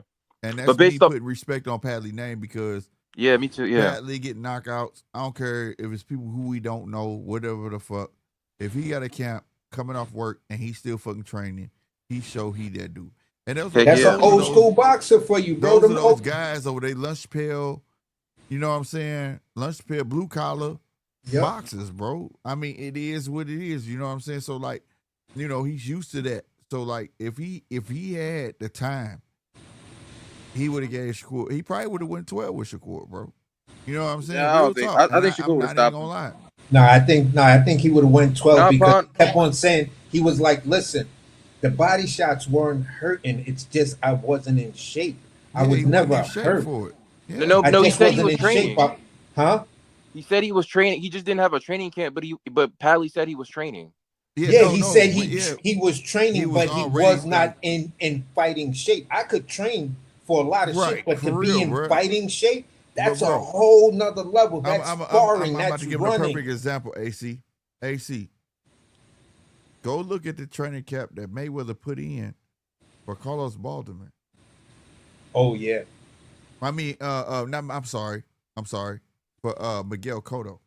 The guy that he just fought, right, and beat, he recruited him for camp. His name was Carlos Balderman because motherfucking Cotto was a devastating body puncher. Yeah. See, there's a difference training for someone and just training. Yeah. If you training for a motherfucker, you go find somebody like that bitch if you can. You know what I'm saying? And I'm talking about in that video, in that 24/7, because that's what it's called back then, 24/7. That right there, they had him on the other side of the ring. Carlos Baltimore was dogging Mayweather to the gut. And Danner made Mayweather throw up. Yeah. Mayweather wanted to know how it felt to get hit in the gut like that. Yeah. So he'll You be know, ready when he got in there with Miguel Cotto. So to train for somebody and to train is two different things, fam. Two different things. It's a one serious of the thing. Right. one of the biggest misconceptions I see about the Shakur shit.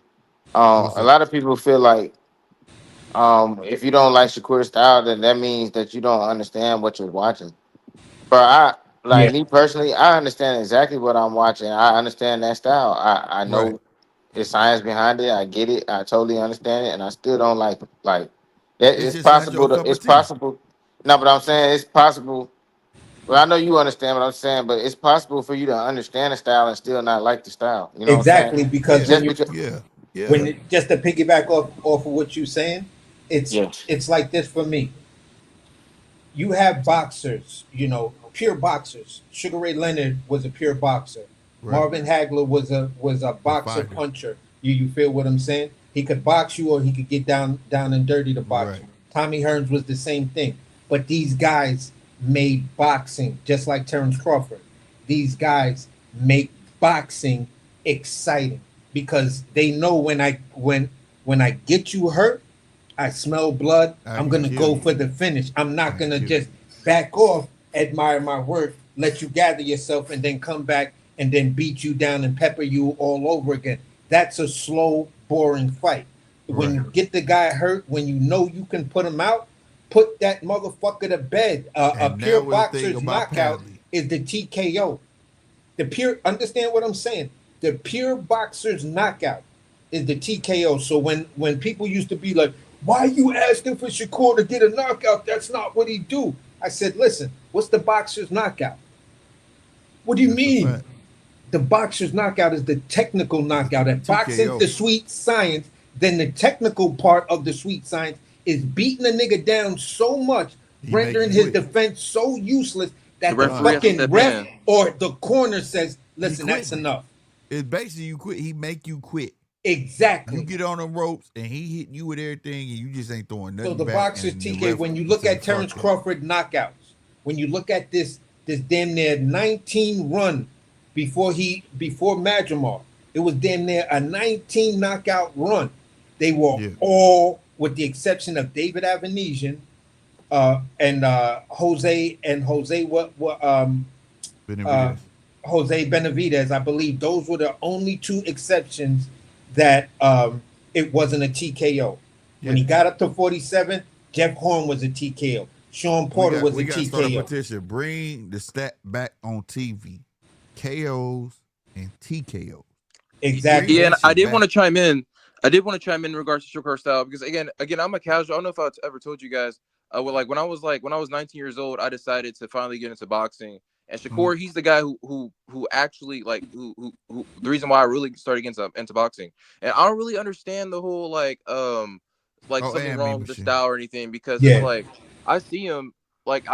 I'm watching him, and like what I'm looking for is like he has like rapid attack speed. He has great defense. He's evading punches like the Matrix and stuff. Like when I said the Matrix, it's because he's like evading punches, he's blocking and stuff like that. And he's also like he has punch placement. He's punching in the precise places to like damage his opponent. And it's the bonus because he's manipulating their guard and he's getting the stoppage when he sees the opportunity. Like Shakur, he said out of his mouth, he's like, if I get the opportunity to stop him, then I'll take it. You know what I mean? And he's done that. You know, I've seen plenty of fights where he's done that. In that Padley fight, it was like 3 times he could have got that man out of there. Now, granted, his hands was hurt, but it's been other fights where I'd be like, get on him. What was the guy after the one where they said he was Artem Harlatulian. Hardatunian? He could have got Hardatunian the Oh fuck yeah, up yeah. out If you of put there. more pressure on him, yeah. But he most was definitely. playing with his food, bro. Quit fucking playing. See, that's my thing. Shakur be dominating, right? And when you get these guys hurt, he just, I don't know, bro. He just goes in this mode. And my guy, Salusa 913, he called it sparring syndrome. You know what I'm saying? Where like you just feel like you sparring, bro. But dude, he need to know, like that Hartunian fight, he could have got him the fuck up out of there, bro. For me, just to piggyback off of that point right there, for me, you get people that are I'm not saying I don't want to use the word methodical, but they're methodical in their process. Um, Sometimes when you're that methodical, you waste punches. You waste punches on doing things that if you just set the trap, he's right there to be knocked out or stopped. You feel what I'm saying? Don't waste the punch. Use your movement. And the thing that me as a Shakur fan, looking at him from 26, following him from his Olympics, then looking at him from 26, then looking at him at 30 and stuff like that, and then looking at him at 35, his footwork has gone. He's relegated a lot of his footwork to wanting to do this thing to please naysayer fans by saying, I want to stay in the pocket and I'm just going to use my upper body movement and use my, my version of a Philly shell to back out and reflexes and everything else. And it's just like, bro, when you do shit like that, you pull yourself out of position to get good strikes and to do other things. And just to double down on that same criticism, these are the things when you see Terrence Crawford and Andre Ward talking to him about, they be telling them to let go. Let your hands go. You didn't let your hands go. You didn't have the proper placement of where your feet was. You were kind of like wasting a lot of time. Bro. I'm finna show him what you talking about, bro. Just to give him a message. Good, oh, hold on. There we go. All right, look. I'm gonna play this. Look at this. It's Roy Jones. Check this out. Yeah, Roy. Now look. Now watch. He's showing you what he's doing, right? Block his lead hand. Yeah. Now watch the shit. Let your fucking hands go, bro. You know where you got them. Now look. Now he gonna show it. This is what we want to look at this shit. Oh my gosh, the speed. See that? And that's the shit he be having. And he'll sit there and toy with his food, bro. And then I wish you had a clip of James Toney when he was in the pocket like that. I forgot against what dude, but he was in a pocket and he was laughing at the nigga just avoiding everything. Bro. And then he just dropped him, bing, bing, with a 2-piece. I was like, oh my fucking God, this nigga's incredible. Couldn't touch James Toney, bro. Huh? He threw like 5 punches and couldn't touch James. Yeah, then Tony smiled at him, laughed at him, and then 2-pieced him and dropped him. I think he dropped him.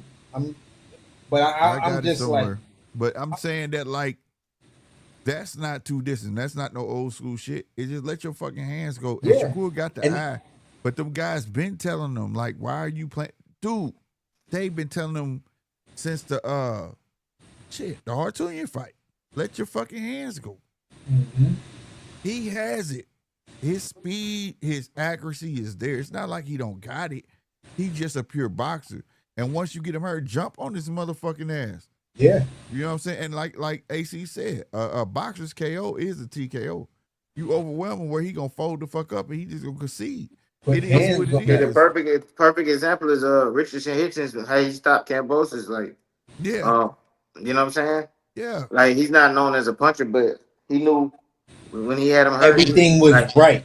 Everything was right. He knew his opponent. He read that nigga like a textbook, bro. That was a beautiful joint. But my bad. Go ahead, Casino. My bad. Nah, I was just. That's all I was just saying. I was just saying that Richardson Hitchens, that's a good example of a pure boxer who, you know what I'm saying, knew how to put the exclamation point on the end of a performance, bro.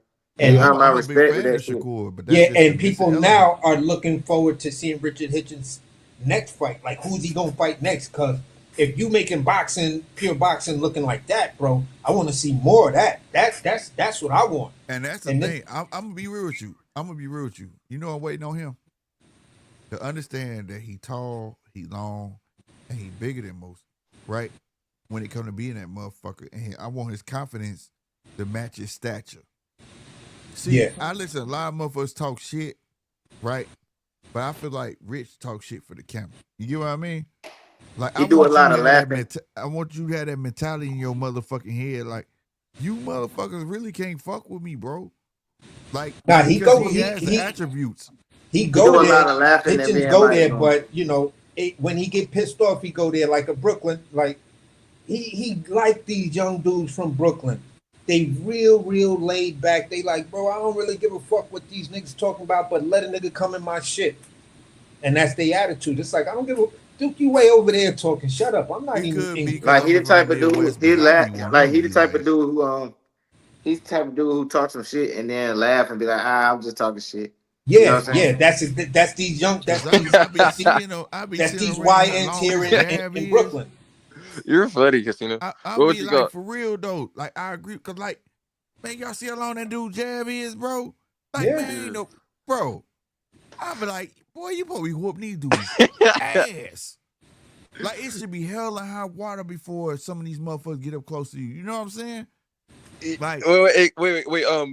Yeah. Slick. What was your Instagram? Yeah, because I gotta work on basketball. It's getting late. Yeah. What's your Instagram? it's I'm follow GMT. It's right there. GMT_boxing. GMT_boxer, and I'm looking at that link. AC. I'll see. I'll tell you what I think, man. Yeah. GMT. Yeah, Underscore on the boxing. next one. Yo, just listen, bro. I don't listen. My whole thing is I come online just to be me. I have no reason to lie to you. I have no reason to gaslight you.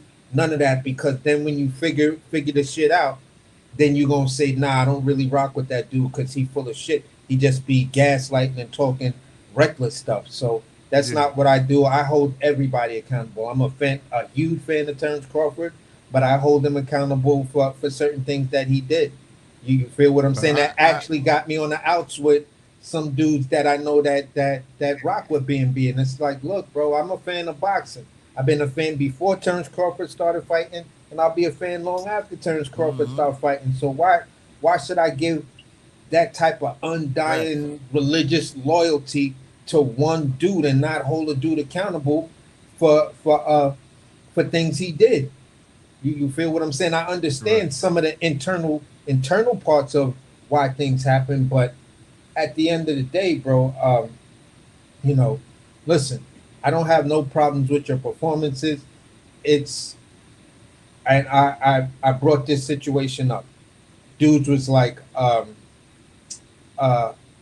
they were mad at the fact that the IBF stripped Crawford, and I was like, yeah, he inherited that mandatory from Boots, because when Boots beat uh, Villa, they announced that they had 21 days, and then the fight was made between Bud and Errol, and Right. then they told that man, listen, you just have 90 days to start negotiations. Negotiations don't mean you start fighting right now. You could have that rematch contract and still start negotiations with this, because you're ordered by that sanctioning body. And for you to fight for undisputed, all of those sanctioning bodies have to be on board. I get it, to whereas Bomac was going through his shit, it was up in the air that of what was going on with Showtime and a whole bunch of other stuff. But at the end of the day, when that letter came and what your lawyer wrote back, because a real reporter read it to me and he got it through a Freedom of Information Act, and it was simple. The response that he gave to the IBF was like, look, fuck y'all belt. It's basically, I got a rematch, and if I don't hear from the rematch, I don't even know if I'm hanging out down here anymore. So if you want to strip me like y'all did to me at 40, fucking do it. And Right. that's kind Right. of what it was, because you only told them, oh, we got a rematch. Right. And they're like, Because I mean, back did in you the read day, the he did fucking what he rules? supposed to do. I wouldn't want to be held on a whim because what you want me to do when I'm here doing, I'm supposed to do. Yeah, exactly. So at the end of the day, I understand it. I understand it, but to say that the IBF robbed him and they jerked him and this and that, I Nah, can't rock with that. I can't rock with nah. that I narrative, don't I don't knowing make what. excuses at that level because it's up to the fight to honor it or not. You know what I'm Yeah, saying? And when you start making excuses for that, that's just dumb because it's their choice. You know what I'm saying? it's And a. Go ahead. you gotta go. You gotta go with what the fighter did. It just that's what he did. You know what I'm saying? And to bring it home, later on, in hindsight, things tend to age well, because the same dudes that got mad at me were talking about the situation where Eddie Hearn didn't pay the $20,000 to get the extension to make the Brian Norman fight, knowing that he had from the IBF, knowing that he had the Quran mandatory. All you had to do was pay $20,000 and then put it in writing that you want an extension. So with the mitigating circumstance that Bomac was caught up in the UK, you feel what I'm saying? Showtime may not exist.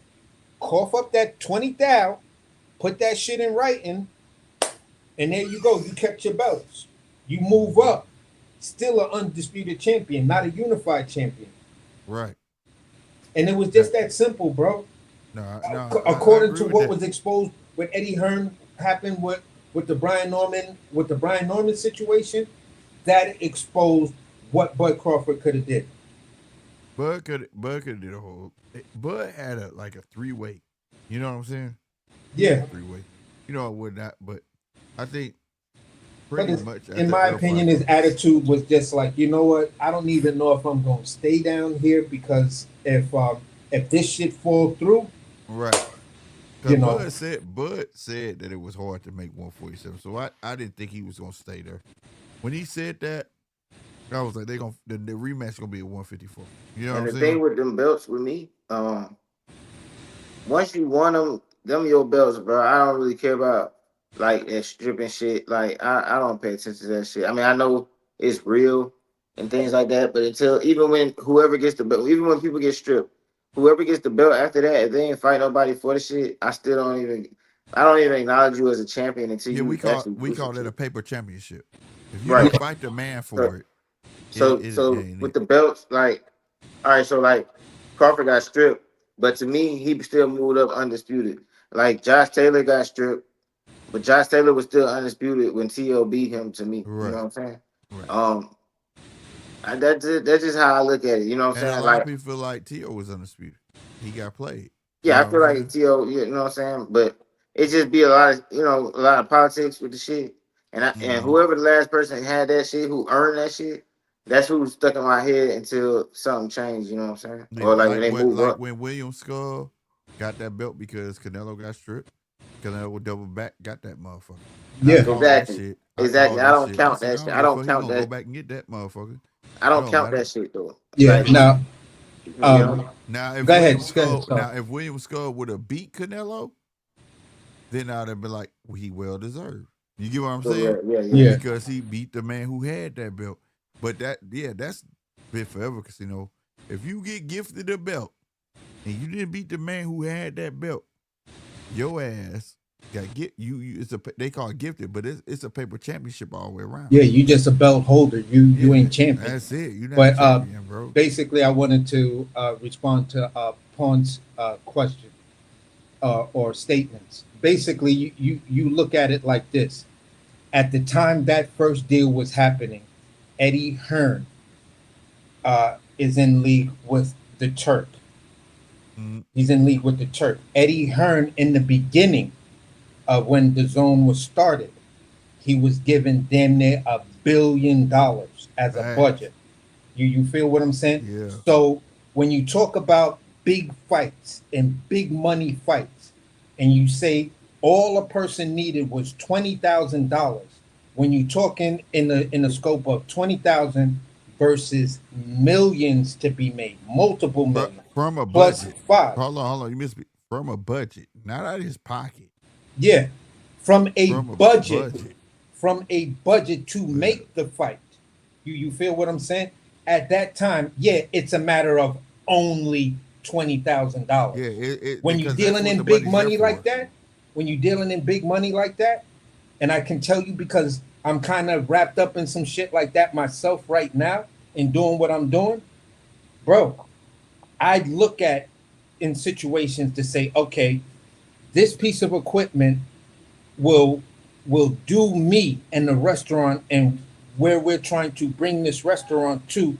This equipment pays for itself once we get it, and then people start to see it. So how much is this? How much is this piece of equipment? Oh, it's $25,000 for this oven. Oh, it's only 25. Okay, Eddie so if that 25,000 brings me 2 million, it's a matter of only 25,000 because I see the 2 million after that. Time to time, Pine. He doesn't open the books like, look, y'all, but he do tell. He run his mouth. Eddie is one of the best salesmen in boxing. He's one of the best promoters to me in boxing, right? Because one thing I do like that he gonna stand by his fighter. He gonna get his fighter paid, right? But if he start getting the short end of the stick, he gonna move on. You gonna end up being a stepping stone without knowing you the stepping stone. You know what I'm saying? Yeah, exactly. Because you look at that him, 20,000 versus now, he's looking at potentially paying for 2 tune-up fights for Boots. 2 tune-up fights. To a guy that they call in the second coming of Roy Jones and all of this, he needs 2 tune-up fights that he got to 54. And Eddie Hearn, and that's gonna be on Eddie Hearn's dime. Right. And does Eddie Hearn look like he's willing to pay for tune-up fights? I gave you tune-up fights when we was getting here. Right. Karan should have been considered a tune-up fight, but you fucked that bag up. Yeah. Avanesian was a tune-up fight for you. We understood the Avanesian fight because that could have led to a potential Bud fight. Exactly. So at the end of the day, bro, your career has been tune-up fights. Listen. Eddie Hearn looking at Boots and saying, "You seriously want me to pay for 2 tune-up fights?" So these shits gonna be on the undercard, like the regardless of your stardom, you might be the second main card fight, but you still gonna be the undercard because I'm paying for a fucking tune-up. How do I sell that when I'm talking about Mr. Jaron Boots Ennis? Yeah. And it's a hard sell, bro, because that's all he's gonna be. You know who used to be like this? I can't remember my guy's name. God damn it. He was in Rocky movies. From Kansas City, Missouri. He had a left hook, bro. Oh my fucking God. White boy. Oh, so he's gonna pay for the Philly Stadium. He's gonna pay for the Philly Stadium. He's gonna pay for the tune-up, pay for the venue, pay the insurance, pay everything he's gotta pay. You feel what I'm saying? And you believe the Philly crowd is going to come out to watch Jaron Boots Ennis fight a fucking tune-up. Yeah, they sick of him. Yeah, he got to show up. They walked out his last one. So why the fight got to be in Philly? So you trying see the point, Pawn? I'm saying is you trying to give him all the advantages to try to make this shit like you really trying to make this pig look like fucking Miss Piggy, bro. I'm just asking you. You can't put that much. You can't put that much lipstick on a pig, bro, before the shit starts to look like a clown. And right now, that's who Jaron Boots Ennis is. Even if it was in Philly, the shit ain't gonna sell because he went right up the joint to a fight nobody really wanted to see. That happened in New Jersey, and he couldn't even sell that shit out. And people paying attention, like they see the shit that he got going on. So that's going against him at the same time as well. Yeah, bro. I don't know, man. I mean, I guess you from Philly, bro. Cause you trying to justify that shit like hard body. You like a '90s R&B singer reaching. Got the mic. You in the ring with the white shirt open, and you what's reaching. The white boy name from Kansas City, bro? I don't know, bro. Oh my God, bro. He's know him. What weight class? God damn. He a promoter or a fighter? A fighter, bro, from back in the day, bro. He just could never get over the hump. Not Penzia. It's in the 70s. But that's see, like if he don't get on a good foot, man, that's where the fuck he going. They keep bringing up Eric Priest. I'm not talking about fucking Eric Priest or Marco Marrero. Man, what the fuck? Man, y'all know who the fuck I'm talking about too, man. He was in the movies and shit and all that. Okay, hold on. Wait, he was in the movies? Yeah. Not the Tex dude. Not the dude that fought Ali. You talking about more recent. No. Back in the day, Rocky movies. Can't see. Man, I hate when I go blank. Wait, Tommy Morrison? Tommy Morrison. Okay. Tommy Morrison was that guy that had that left hook. He go on a spree, fighting a bunch of nobodies, and he get to that hump fighting a name, and then he don't pan the fuck out, bro. Then he come back, fight a shitload of fucking tomato cans, and get right back up there, and he don't pan out, bro. You know what I'm saying? If Boots, I'm telling you, if you don't get on that horse, that's where he gonna be. I mean, he's no different than That's what like he gonna be, a Tommy he, Morrison, bro. He he gonna know get to a name, he gonna shit. fall, they gonna bring him back, tomato can, he gonna work his way back up, and he ain't gonna pan out, and he's gonna be back to tomato cans, bro. Man, he remind me of somebody else more recent. He remind me of Jaime Munguia. Um, if you look at the amount of fights that Jaime Munguia got, you know what I'm saying, and look at and you know who he was fighting, and then you know I'm talking about. He reminds me of Jaime Munguia before he ever lost. You know, like Yeah, when but Jaime had on a fight because of Mexico, but if you my thing is to be at that level, I think a lot of criticism really come because we didn't have the Charlos American fighters. You know what I'm saying?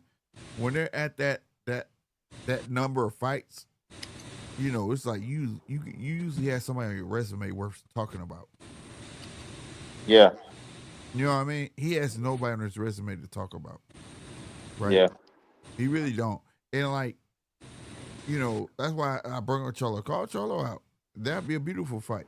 At least if he said Charlo wouldn't take the fight, so I'm gonna fight this fight, we would understood that. But we want you to call somebody of a notable name. You had the shot. We went by what you said. This, that, and the third, and it's still not panning out. I wouldn't have been mad at the Rashidi Ellis fight. I wouldn't have been mad at the Charles Conwell fight. Facts. I wouldn't have been mad at the Keith Thurman fight. I think going up there to really prove you that dude like that, and you want to make a statement. Me, I think personally, you beat up Keith Thurman because Keith Thurman only has one loss. Keith Thurman is a former unified champion. He was actually the man at 54. He sure did, said Tommy Morrison. He sure did. So at the end of the day,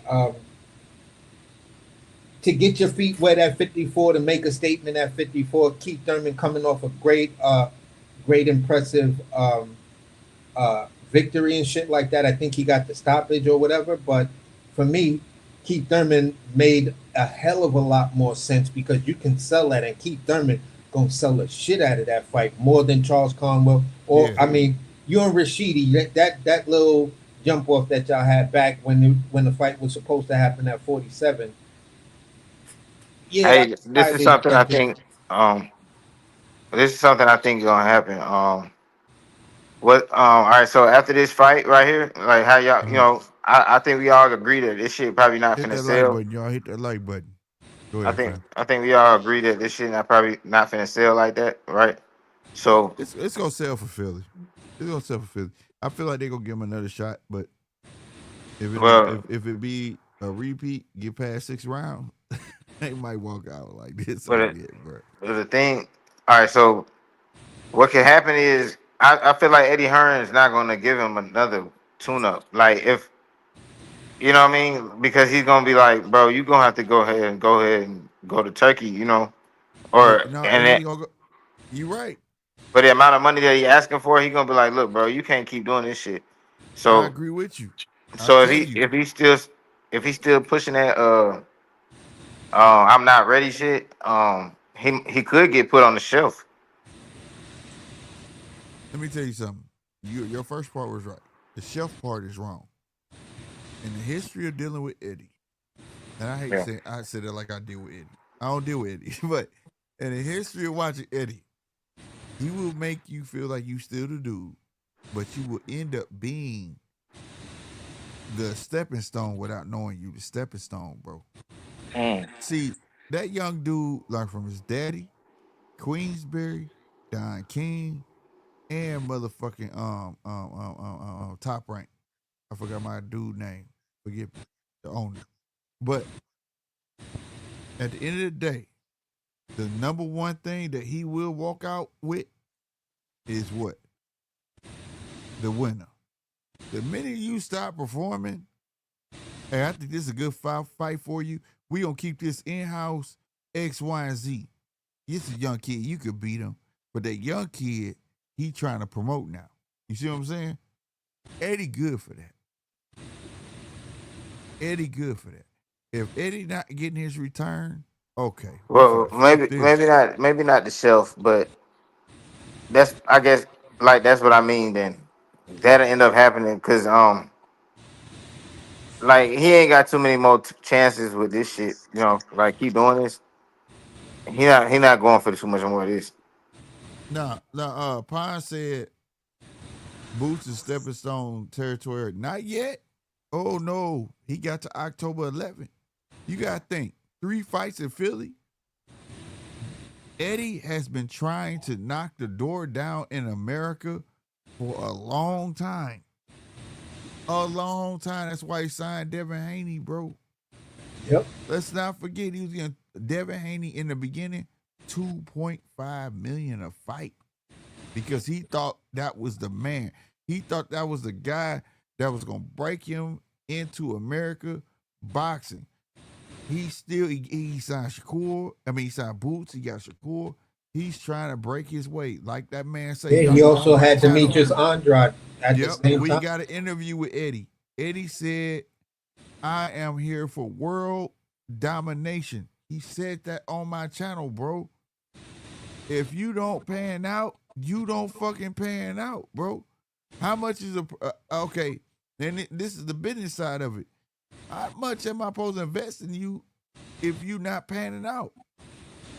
Like there is a business side of boxing, bro. I can't keep putting all my money into you getting venues, the sales going down and down and down and down. Yeah.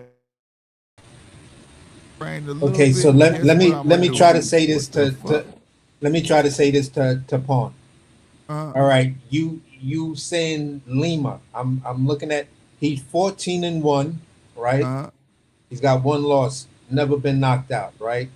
He's got a total of 15 bouts, 81 rounds in, 71% knockout ratio, right? Right. He's 32 years old with 14 fights. Well, 15 fights total. What does that immediately tell you when it comes down to looking at the level of competition that Jaron Boots Ennis is and how long he's been fighting, and how many fights this guy has at 32 years old fighting out of Angola, Africa? When you look at the majority of his fights, when you say, all right, where are notable places to fight? He's had some fights in the UK. He's had 1 fight in Canada, and he's had a fight in America. Okay? So, when we're talking about Keith Thurman, Mr. One-Time himself, 1 loss, former unified champion, still looking sharp. You feel what I'm saying? Yep. The level of competition and what having a big name on your resume. My question to you is, Keith Thurman is somewhat of a tune-up at this point for Jaron. It's going to test him and really say, are you really ready for 54 or not? When you look at the win, if Jaron Boots Ennis get the win over Usima Lima, how that's going to age, or the win over Keith Thurman. Right. Oh, I said, man, they had choices, bro. The math is there, bro. It's simple math. Hey, bro. At the end of the day, It's real hard. I totally understand why fans are where they at with this fight. I do. Yeah, the fans. We can name at least 5 different better fights than this Lima dude for Jaron Boots Ennis going up there. That would net him a bigger payday. That would net him a real Philadelphia show that people from out of state will drive in to see, instead of just trying to generate that local money, which with this fight with Lima, the only way to promote this fight with Lima, in my opinion, is you go back to trying to shit on a fucking Brian Norman and bring up some new talking points to say he ducked you, and that's why you had to go up there and you pick Lima and try to convince people that Virgil Ortiz ducked you. Mm-hmm. But we know that wasn't no duck. They made that clear. Man, Exactly. he better not take that advice because he can't even get his lies straight. So Exactly. you gonna confuse his And ass. Jesus Ramos shit proved that one. So nah, So, I don't know, bro. At the end of the day, it is what it is for him. He just got. I'm with Casino. Go dark. Shut the fuck up. Shut yeah, the fuck up. And don't go even do no perform. promotions, Yeah.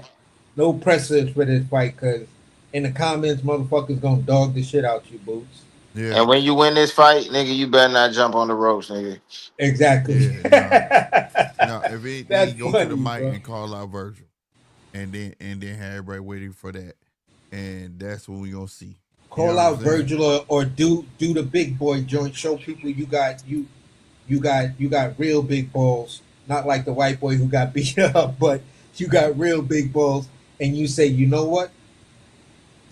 I'm gonna go after Baccarat because I'm still IBF. I still may have some pull with IBF, and I'll go after Baccarat, and that'll be the fight. So Yeah, because that Virgil, IBO shit ain't gonna fly. you just a fight. You ain't got a belt yet. You ain't a champ. But if I Yeah. go after this Baccarat joint, then I actually, if I win it, I'm actually a champ at 54, which Who makes me y'all power. got? Who would y'all have in that fight? Bakram or Boots? That's a tough fight, bro.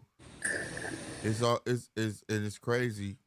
And like I said, I would want to see him fight a Keith Thurman or somebody that's really I gonna gotta put say, it to like him. Virgil, somebody of stature. Yeah, Make and that equation then right. I could honestly say, but right now, just off of recency biasness, I know I'm gonna make Pawn get at me. I'm gonna say I think Baccarat might knock Boots the fuck out, bro. Nah, that ain't no. That's real. That's real, bro. I mean, Nah, shit. I would have to facts, bro. agree. Yeah, I think the same shit. I can't see Boots winning that fight against that man, bro. For real. Yep. I I would can't have see to Boots agree, beating. bro. I can't see Boots beating Fundora. Well, Fundora, that's the Yeah, truth. Fundora's learning how to fight with Yep. that He body fighting size, so that's gonna tall. be a problem. If Boots don't get on Fundora, in no Diddy for me saying that, but if he don't try to make a fight with Fundora in the next two fights, by the time Fundora hits that third fight at 54, It's a that nigga's problem. gonna put it all together, and he's It's gonna a be a problem. problem like Brian Norman at 47. That you Man, talking about, Virgil. bro? You talking about? And I don't even know if you know who this is, Casino. He gonna be that Paul Williams type of problem.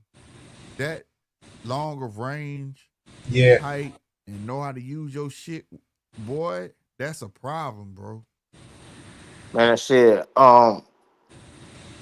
Damn, I was gonna say something. Oh Salute fuck. to Paul Williams, Uh, bro. Real talk. Paul Williams was a motherfucker, bro. He was a motherfucker, bro. He was, bro. But Sergio Martinez got that ass only because he chose to fight that oh, man. I remember But what I was finna say. Go ahead. go ahead. No, I'm just getting praise for I was a Paul Williams fan, bro. That I was man gonna had to say, go down for fights.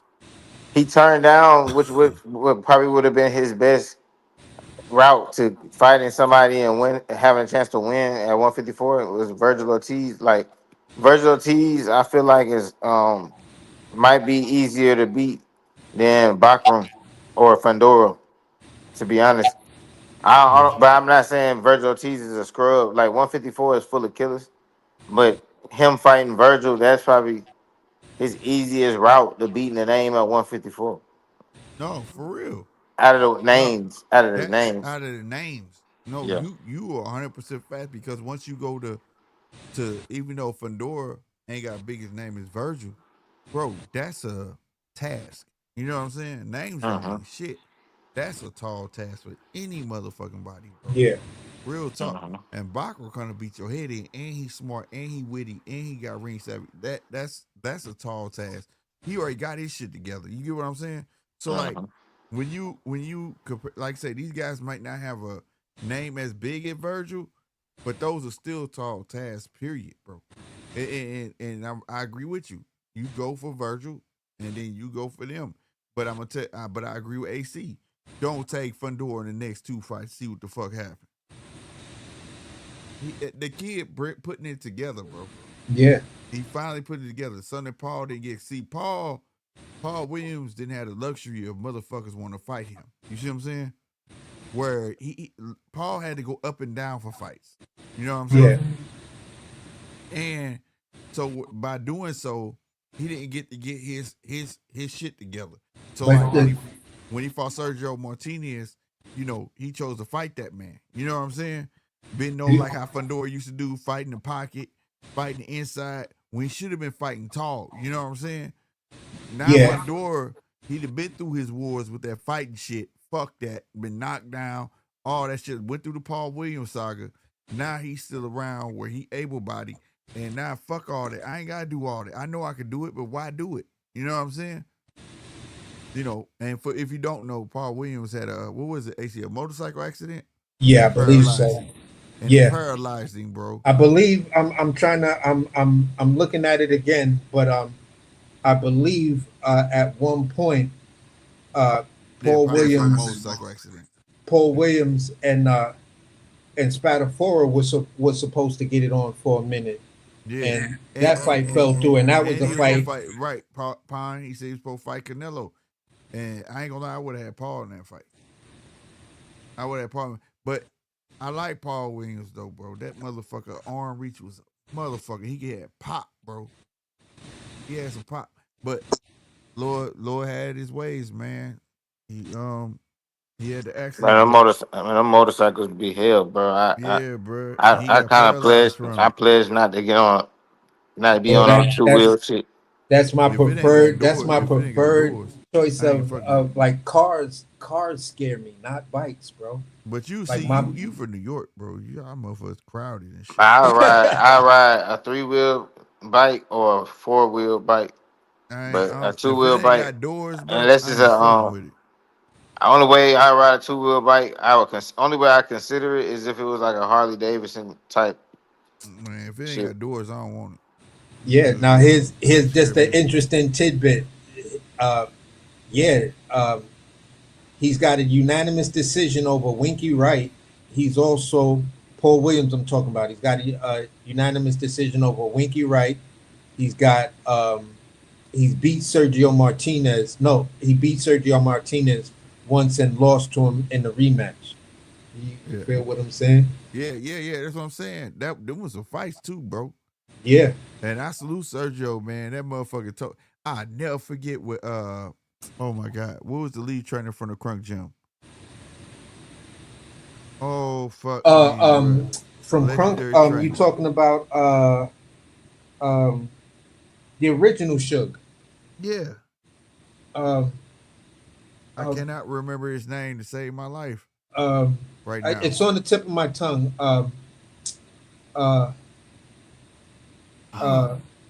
But his face is fucking right there. Why can't I swear to God, name? Emmanuel Stewart, bro. Emmanuel Stewart, I never forget. I'm going through all these E's like Ernest. They asked him a question. They said, if you had your choice of sports, baseball, soccer, football, and basketball, what sports person could you turn into the boxer? He was like, soccer.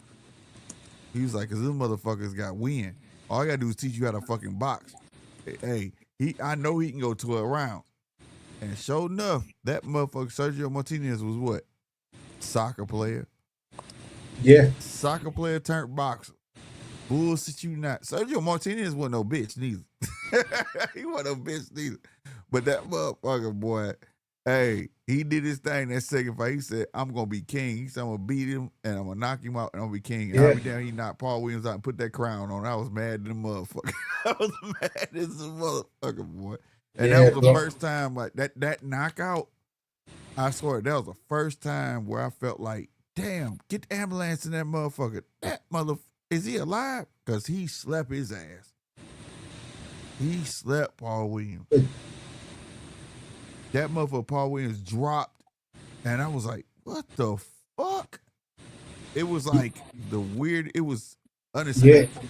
You know what I'm saying? It was Sergio unexpected, dropped bro. him, knocked him out in the second round, bro. Man, that boy, oh my God, bro. Devastating loss. My man went in the corner and put that fucking king. See, y'all know Ryan putting the crown on. No, Sergio had a crown ready. Went there and put that fucking crown on his head like I told y'all last. I was like, motherfucker. Yeah, But he's got a man. Laura fight. He fought Eslandi Laura, Yep. and he went over. He fought a Japanese dude, Nishiro Ishida. This dude This motherfucker's sweetheart. was some shit over in Japan. But at the end of the day, for me, I was just when I was seeing and reading in magazines and shit like that early on in his career, like 2009, maybe 2010, Spatafora was trying to, I guess, try to make a comeback, and he was like, yeah, he gonna try to go up. Yeah, and for whatever reason, the fight didn't happen. I think he might. I think it was a strategic move to say, look, it makes no sense. This kid's got like less than, 5 fights. The fuck are we doing putting him in the ring with a Spatafora? Yeah, he was gonna go up because I think Spatafora was like what, like 140. Yeah, he was moving up, but at the end of and Spatafora was willing to go all the way up. But at that particular point, like 2011 and all of that, Spatafora was more fucked up, trying to deal with his out of the ring issues and shit like that. He would blow up in weight and then lose the weight when he start training, and then you see him again in an interview. He's out there looking like Jojo Diaz, just a big ass nigga. Like, what the fuck, bro? Yeah. So I remember he was supposed to try to go up, whatever, something like that, and then he was supposed to Canelo fight and all that shit too. But, and that's when it was just more like Spatafora, man. Once you got caught up in some of the things you got caught up in, your career is kind of over, man. But to get back with Paul was that boogeyman for a little bit. Nobody wanted it with Paul. Like what Paul said. Paul said he was a Ferrari. Wait, what did he say? Paul was like a Ferrari going 200 miles per hour with no steering wheel or no seatbelts. Yeah, right. Hey, Paul used to do this punch casino where like y'all be inside. He could punch under his own arm, bro. Like he could uppercut you under. That's how long his arms was, bro. He'd be uppercutting you under his own arm. That shit used to be fucking me up with Pop. Hey, Paul had to go up and down fight because wouldn't nobody fuck with him, bro. Yo, I seen the footage, bro. I actually seen the footage on my old computer. It was actually saved. I pulled that shit from it, downloaded it, did all kind of shit because I was like, yo, I never seen nobody break Floyd Mayweather's guard like that and beat him down like that. Man, Paul was that dude, man, where, you know what I'm saying, motherfucking, Floyd dodged that fight. Floyd didn't want that. Yeah, Floyd called him out and then said, nope, I don't want no parts of that. Floyd is like, fuck that. He did him, Corey Spinks, and somebody else like, nah, I'm good. You know what I'm saying? But yeah, that Paul Williams, boy, I was a big fan of Paul Williams, bro. Yeah, so was I, bro. That shit, and I was mad when he had to keep going up and down. I was like, that's gonna fuck him up. He keep going down, it's gonna fuck him up. But he had to get paid. Yeah, he'll probably he might make it. He might make it. I think Paul belongs in the Hall of Fame too because he's one of those guys where like if that didn't happen to him, bro, he was gonna be a beast, bro. I think he'd be like one of those fighters that just make it on like the people's or the fans' recommendation type shit. Yeah, man. But fan ballot. Yeah. The skills was there. Fan friendliness was there. The Sergio technique belonged in there too. Sergio was a beast, bro. Yeah, I think Sergio eventually gonna get it. I think he might get it after like the 5th or maybe 6th ballot, but he'll definitely make it. Sergio was a beast, bro. Real talk. That BDI motherfucker could fight. He pissed me off as a commentator these days, but I respect his boxing game. Yeah. Yeah, no, hey, Sergio wasn't no joke, bro. Not that Sergio. Not that Sergio. Not the snake, bro. You talking about the snake? AC. Wait. Yeah, you talking about the Mexican Yeah, Sergio? yeah, yeah. My bad, No, my not bad. him. I got Not mixed him. We up. talking about the Spanish Yeah, yeah. motherfucker. Spanish Sergio. The I gotta Spanish go back. Sergio was a motherfucker, bro. He came for soccer and went to boxing, bro. That nigga had a gas tank, bro. No joke. He said Sergio Martinez is the original. Nah, he ain't there. Nah. He wasn't no You Jordan, bro. reaching there, bro? Yeah, You in you your reaching. R&B mode again? Yeah, you reaching, bro. But that motherfucker was a beast, bro. He wasn't scared of shit. That's what I liked about Sergio. He got in the ring, he was gonna fight your ass. He ain't good box. But the thing was, you knew it was gonna be a long 12 rounds, bitch, if you don't get him out of there. That's a fact, bro. But Sergio was a motherfucker, bro. Real talk. Yeah, he was talking about Sergio Mora. Yeah, not him, bro. Sergio Mora be trying to tread the fence and shit. He supposed to be a commentator, and then Sergio Mora, it'd be a Mexican fighter. He'd be like, man, I don't know. Man, he might get him. He know damn well. Dude gonna get his ass whooped. But no, man. But on everything, man. Hey, I'm gonna go and shut it down here, fellas, bro.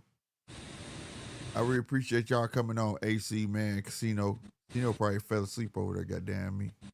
He probably knocked out. But I'm about to get up out of here, man. Y'all All right, still salute, man. salute, bro. Salute. Salute, Pine, man. Hey, I appreciate all y'all input on this night, man.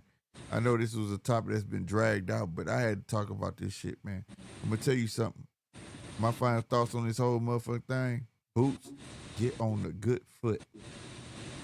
No lie. Go dark. No more talking. Stank dude. Knock his ass out. Dog walking.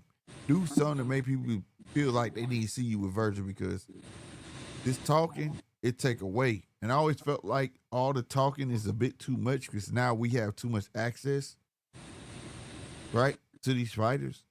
And it's a lot to judge by, but this storyline not it. And whether it's trying to make a storyline or not, it is, and it don't look good. It don't look good. You know what I'm saying? So at the end of the day, I ain't gonna lie. I want Boots to do good, because I want to see Boots and Brian Norman. At the end of the day, that's the class. Them the two I want to see meet up at 154 and go crazy. That's gonna be a ridiculous fight in the next 2-3 years. Mark my words, because Brian Norman gonna go up. He going up, and when he do, the first person they gonna be calling for is Boots. And we'll see what happens then. Having said that, y'all, man, I'm finna get up out of here. Yeah, great show, bro. Salute to everybody on the panel, man. Salute to everybody in the chat, man. Another good one, bro. Right on, AC. Appreciate you, brother. Everybody, before you get up out of here, I need y'all to hit that like button, bro. Likes looking atrocious right now. Like, what is this? And everybody over there on X, hit that follow button for your boy, man, so y'all know when your boy be live over there on X. And if y'all want to, come over here to GMT Sports on YouTube and hit that like button and come hit that subscribe button. Real talk, man. We really trying to grind it out to that 2,000 mark, and I ain't gonna stop saying it. So y'all can stop thinking I am, but I'm not. I really want to hit this goal, man. Come hit this subscribe button. If you over hit the subscribe button for your boy, and like that, I'll see y'all on the next one. All right, and hit that bell too. Hit that bell. You understand me? I'm your boy Slick 50, man, the one and only for GMT Sports, and this was the Judges Table, and we out of here. Deuces.